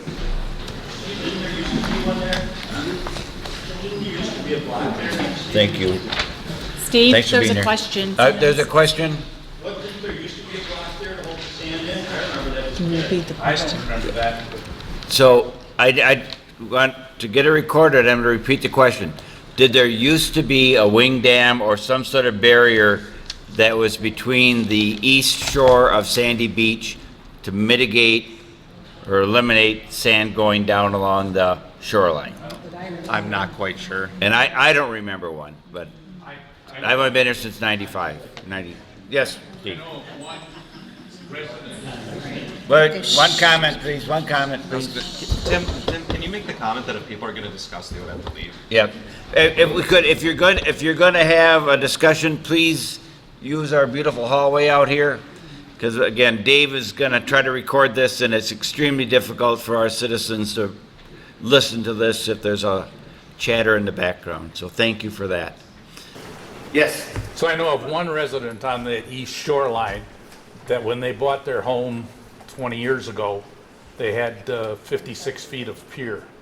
They now have 112 feet of pier. So it is a lot more sand, and it's made it down as far as our house. Thank you. And I don't know, if the sand movement is an issue. I know that Eric and the city has researched it, and they are using bigger particles for the sand, which is helping to lessen the amount of sand drift. Is that true, Eric? Yeah, so the Right. frequency of sand deliveries has been decreased, and then the granule size has been increased between those two things. Within this will be my 4th year here, sand has been delivered once with small partial loads. Before it would be, I forget, near over 100 tons of sand was delivered. One truck being 22 tons, so several truckloads were delivered on the beach. We have not done that since within the past 4 years. It is dependent on the amount of erosion that we receive too. It's kind of dependent on that. But I've at least had less sand delivered to the beaches. Now, whether it migrates less or not, time will tell. It took 20 years to do this. Yeah. Thank you. Anita, please. I don't remember because there's so many good comments being made, ideas, but the person that was mentioning about calling the Jefferson County Drug Task Force. That was great. Okay. I was just thinking it would be a really good idea if there could be a sign down there that says, if you witness, call this number, and then put something in there, which is in a lot of places, it might already be in a few of the spots saying, no drugs or whatever it says down, what is typically posted, so that maybe that'll help deter. But if people know there's a phone number to call, and I think it's real important, I will go to the drug task force and talk to them about these issues. I do have a question, and I don't know about the process. Greg, thanks for coming back up here, Anita. Talking about safety issues, I was up on a public transport at a place, and the drug dealing was going on, and you didn't want to call. You didn't want to be saying, I got guys drug dealing next to me. So I wonder, does this task force have a texting ability? I don't know that, but it'd be pretty easy to find out. Because I think that's the kind of thing that would be good, because if you're nervous, you don't want to be, I got these, whatever's on there. I'm guessing they could provide a number, but you'd have to call them first and just see if you have a number. I just wanted to point out that you might want to check with Mr. Drescher, because, like I said, he was very clear about the fact that there is evidently a list of available and approved signs for this city, and I'm sure there isn't one for a drug task force, so. I hear Had to get you. that in, didn't you? Thank you. Yeah, okay. Thank you for your comment. All right. So any other comments? We've got the security, we've got the water park with fees at a different place. Is that what I'm looking at for that? Okay. And the handicap accessibility, make sure the food trucks, people, not so much. Lights on the beach, but we've talked about that. We've talked about limiting. I know, they used to be, not here, but other places, 9 o'clock, the lights would go out. You could, put your quarter in and they'd stop at 9. But we were looking at maybe directionally changing them so they wouldn't be shining in somebody else's lights, but those are things we have to look at. The gulls, the person that talked about the gulls, there was an article on the Cornell ornithology thing about, guess what you're supposed to do with gulls according to them? Stare at them. According to Cornell, and so that scares them away. Now we have, they roost on top of all of our Yeah, canvas clubs. yeah. So, yes, so there was an article in Cornell about, because gulls are a major issue across the country when it comes to damage and attacking people and taking your food. So, talked about that. The ramp sign, we talked about that. Direction sign for the boat launch, we've talked about that in meetings in the past. And then the issue of people using the going from Sandy Beach over to Topol's. That was also an issue, right, that we have to look at. To get to the trail. To get to the trail, That's actually Topol's lane. Okay. That's halfway up over. Okay. They go up that flat before any of us were born. Okay, all right, thank you. Are you coming to make comments? Okay, thank you for being here. What I would say at this point, Tim, is maybe what I would say is let's kind of go through what we would expect at our next meeting, what the Parks Board is tasked with. So at least from my understanding, the purpose of these public information meetings, we have all ideas of how we would like to see the park. I have my own ideas, being the implementer, I guess, of the staff person. And then we have the other representatives here. We may not have all of the best ideas, or we didn't think about something that the public has brought up. That is the purpose of these things. We will not make everybody happy. We will try to appease everybody as much as possible. That is our goal. So the Parks Board has been tasked to provide the recommendations to City Council on the August 4th meeting. So at the next meeting for Parks Board, that's July 14th. There is a time frame here to meet that requirement from the City Council or ask for an extension. I think generally the City Council would like to see a recommendation soon. So these comments will be taken into consideration in the decision-making process, and this is again a recommendation to City Council. City Council can do with it whatever they see fit, but these are the elected officials or selected officials who have deemed the best to relay your guys' comments to City Council. So that'll be July 14th. That will be a working meeting. So that means there's a public comment period. However, the purpose of that meeting is for these individuals to finalize their recommendations to City Council. It's their work session. They're here to figure those out. By all means, you can attend, but I know that they will certainly try their best. These people are not paid. These people are here for their own enjoyment and satisfaction out of this. Legitimately trying to get your guys' input. So hopefully it makes sense that they have your best interests in thought. It's difficult, but you're okay. I had a lot in my little speech there, and you guys heard a lot tonight. So would it be wise to send you kind of my recommendations? Oh, absolutely. Yes, please do. That I spoke about but did not give you a copy of? Yes. In fact, please do. Please send us. All of our emails are available too. I can also be the conduit for Parks Board members to forward them that. Please do that. We want to solicit it. In speaking with some of our City Council representatives, what they may be seeing is the Parks Board emphasizes a priority of increasing safety at the park. It may not have to hear some solutions on how to do that. It may not be, here are the 10 items that we recommend to increase safety. Providing City Council the information that this is a priority of the Parks Board. They are conceptual based ideas at this point. I don't know what color the playground is going to be. I don't know what color the roofs of the structures are going to be. This is still conceptual basis here. But if Parks Board determines that that's one of their main priorities relayed from the public, it will be reflected in their recommendation.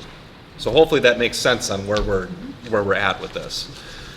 Thank you, Eric. And I just want to stress that we are looking to make it a safe place that is used by the city and with amenities for ages from 6 weeks to 106, 107 if you can make it that far.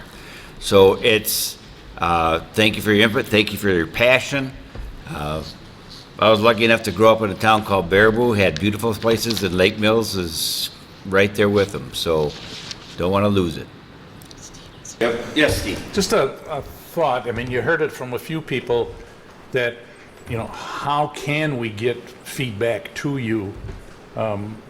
This is a wonderful opportunity to do that, but if it's the only one and decisions are going to be made, you might want to have another one like this. Let me say too, this is not decision-making time. I understand that, but decisions will be made, and the City Council would like to have your recommendation by August 4th or something like that. Well, I'm maybe speaking out of turn here in that I want to be clear that our goal is to do the best they ask for a recommendation. It doesn't necessarily have to be a final recommendation. The recommendation could be the committee that people brought up. The recommendation could be we have another input meeting. There's options that we can have to say, I think most of us would like something done, but by God, how long has the sandbar been gone? 6 years? It's a long time. Well, I think you got some good dialogue here tonight, and I think people appreciate that, and I certainly do. Steve, I'd like to just, all of our emails are on the city website. Send us an email. We go over every email, every correspondence publicly in our meetings, and that will encourage discussion while we're in meeting. So send us your email. Send us, obviously you guys only have 3 minutes today, which kind of sucks, but send us your emails. Send us elaborate emails of why we should do stuff, what we should do, and we will go over it. Good. Do you have an email list or interested? It's on city website. In fact, if anyone even comes up to City Hall, Excuse me. I'm here. Like I said, if you need help guiding or navigating some of these things, please let me know. Or send it to Eric, and Eric forwards it to the Parks Board. Yep, That's absolutely. The easiest thing is send it to Eric and say. Tell Yeah, your friends. Parks Board. Go on social media. Say, email these guys. Tell your thoughts. Can I give you one cheap idea? You give us so many already. I'm pretty good at it. A simple sign on the gate. I drove down there today because I didn't know what time this was. There was no sign there that there was a meeting tonight. Where they occasionally charge people that go into the beach. Jack, where did you say we should put this? On the, At somewhere on Sandy that Beach. building where they tell you you can't go At water Sandy in, Beach. so that the users of the beach see the sign. Some of us aren't computer literate. Yeah, the dry erase board. Okay, thank you for that input. Yes, Anita? Another opportunity, I'm sorry, this is kind of funkadoodle. Another opportunity to get your opinions and your ideas and your questions brought up is you can directly email or phone, but whichever you would prefer, the city council members. Since they essentially will be the final, we're making recommendations, but they essentially will be the final decision makers pending things that will need approval for financing and stuff, But, so let them know, and I think that's important. So that's my suggestion. As a reminder, they're the representatives that the residents here elected. That's why I keep trying to research. Please use your resources. We are all resources. We're all trying to do what we can to make it better. So use what is available to you. I have nothing else to add. Great, thank you. Any other comments before we move on to our next agenda item, which is the next Parks Board meeting? Eric comment, it's Monday, the 14th. I don't see what we have. We'll have to talk about that. It's adding agenda items. Not on the public information meeting. Okay, so we'll do our best to get those onto our next meeting agenda. Just as a reminder, Parks Board does normally meet upstairs in City Council chambers.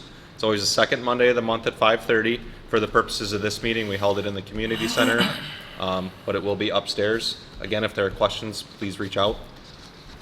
The other thing, thank you, Eric. The other thing I wanted, and why we asked for you to come up to the podium and speak, is that these are date stamped, and so if there's a topic, this helps to get it on there. When we have these open discussions, it gets very challenging to be able to date stamp and such. So thank you for respecting our public servants and trying to do the best to capture comments, and so we thank you for that. If nothing else, we will adjourn the meeting at 7:45.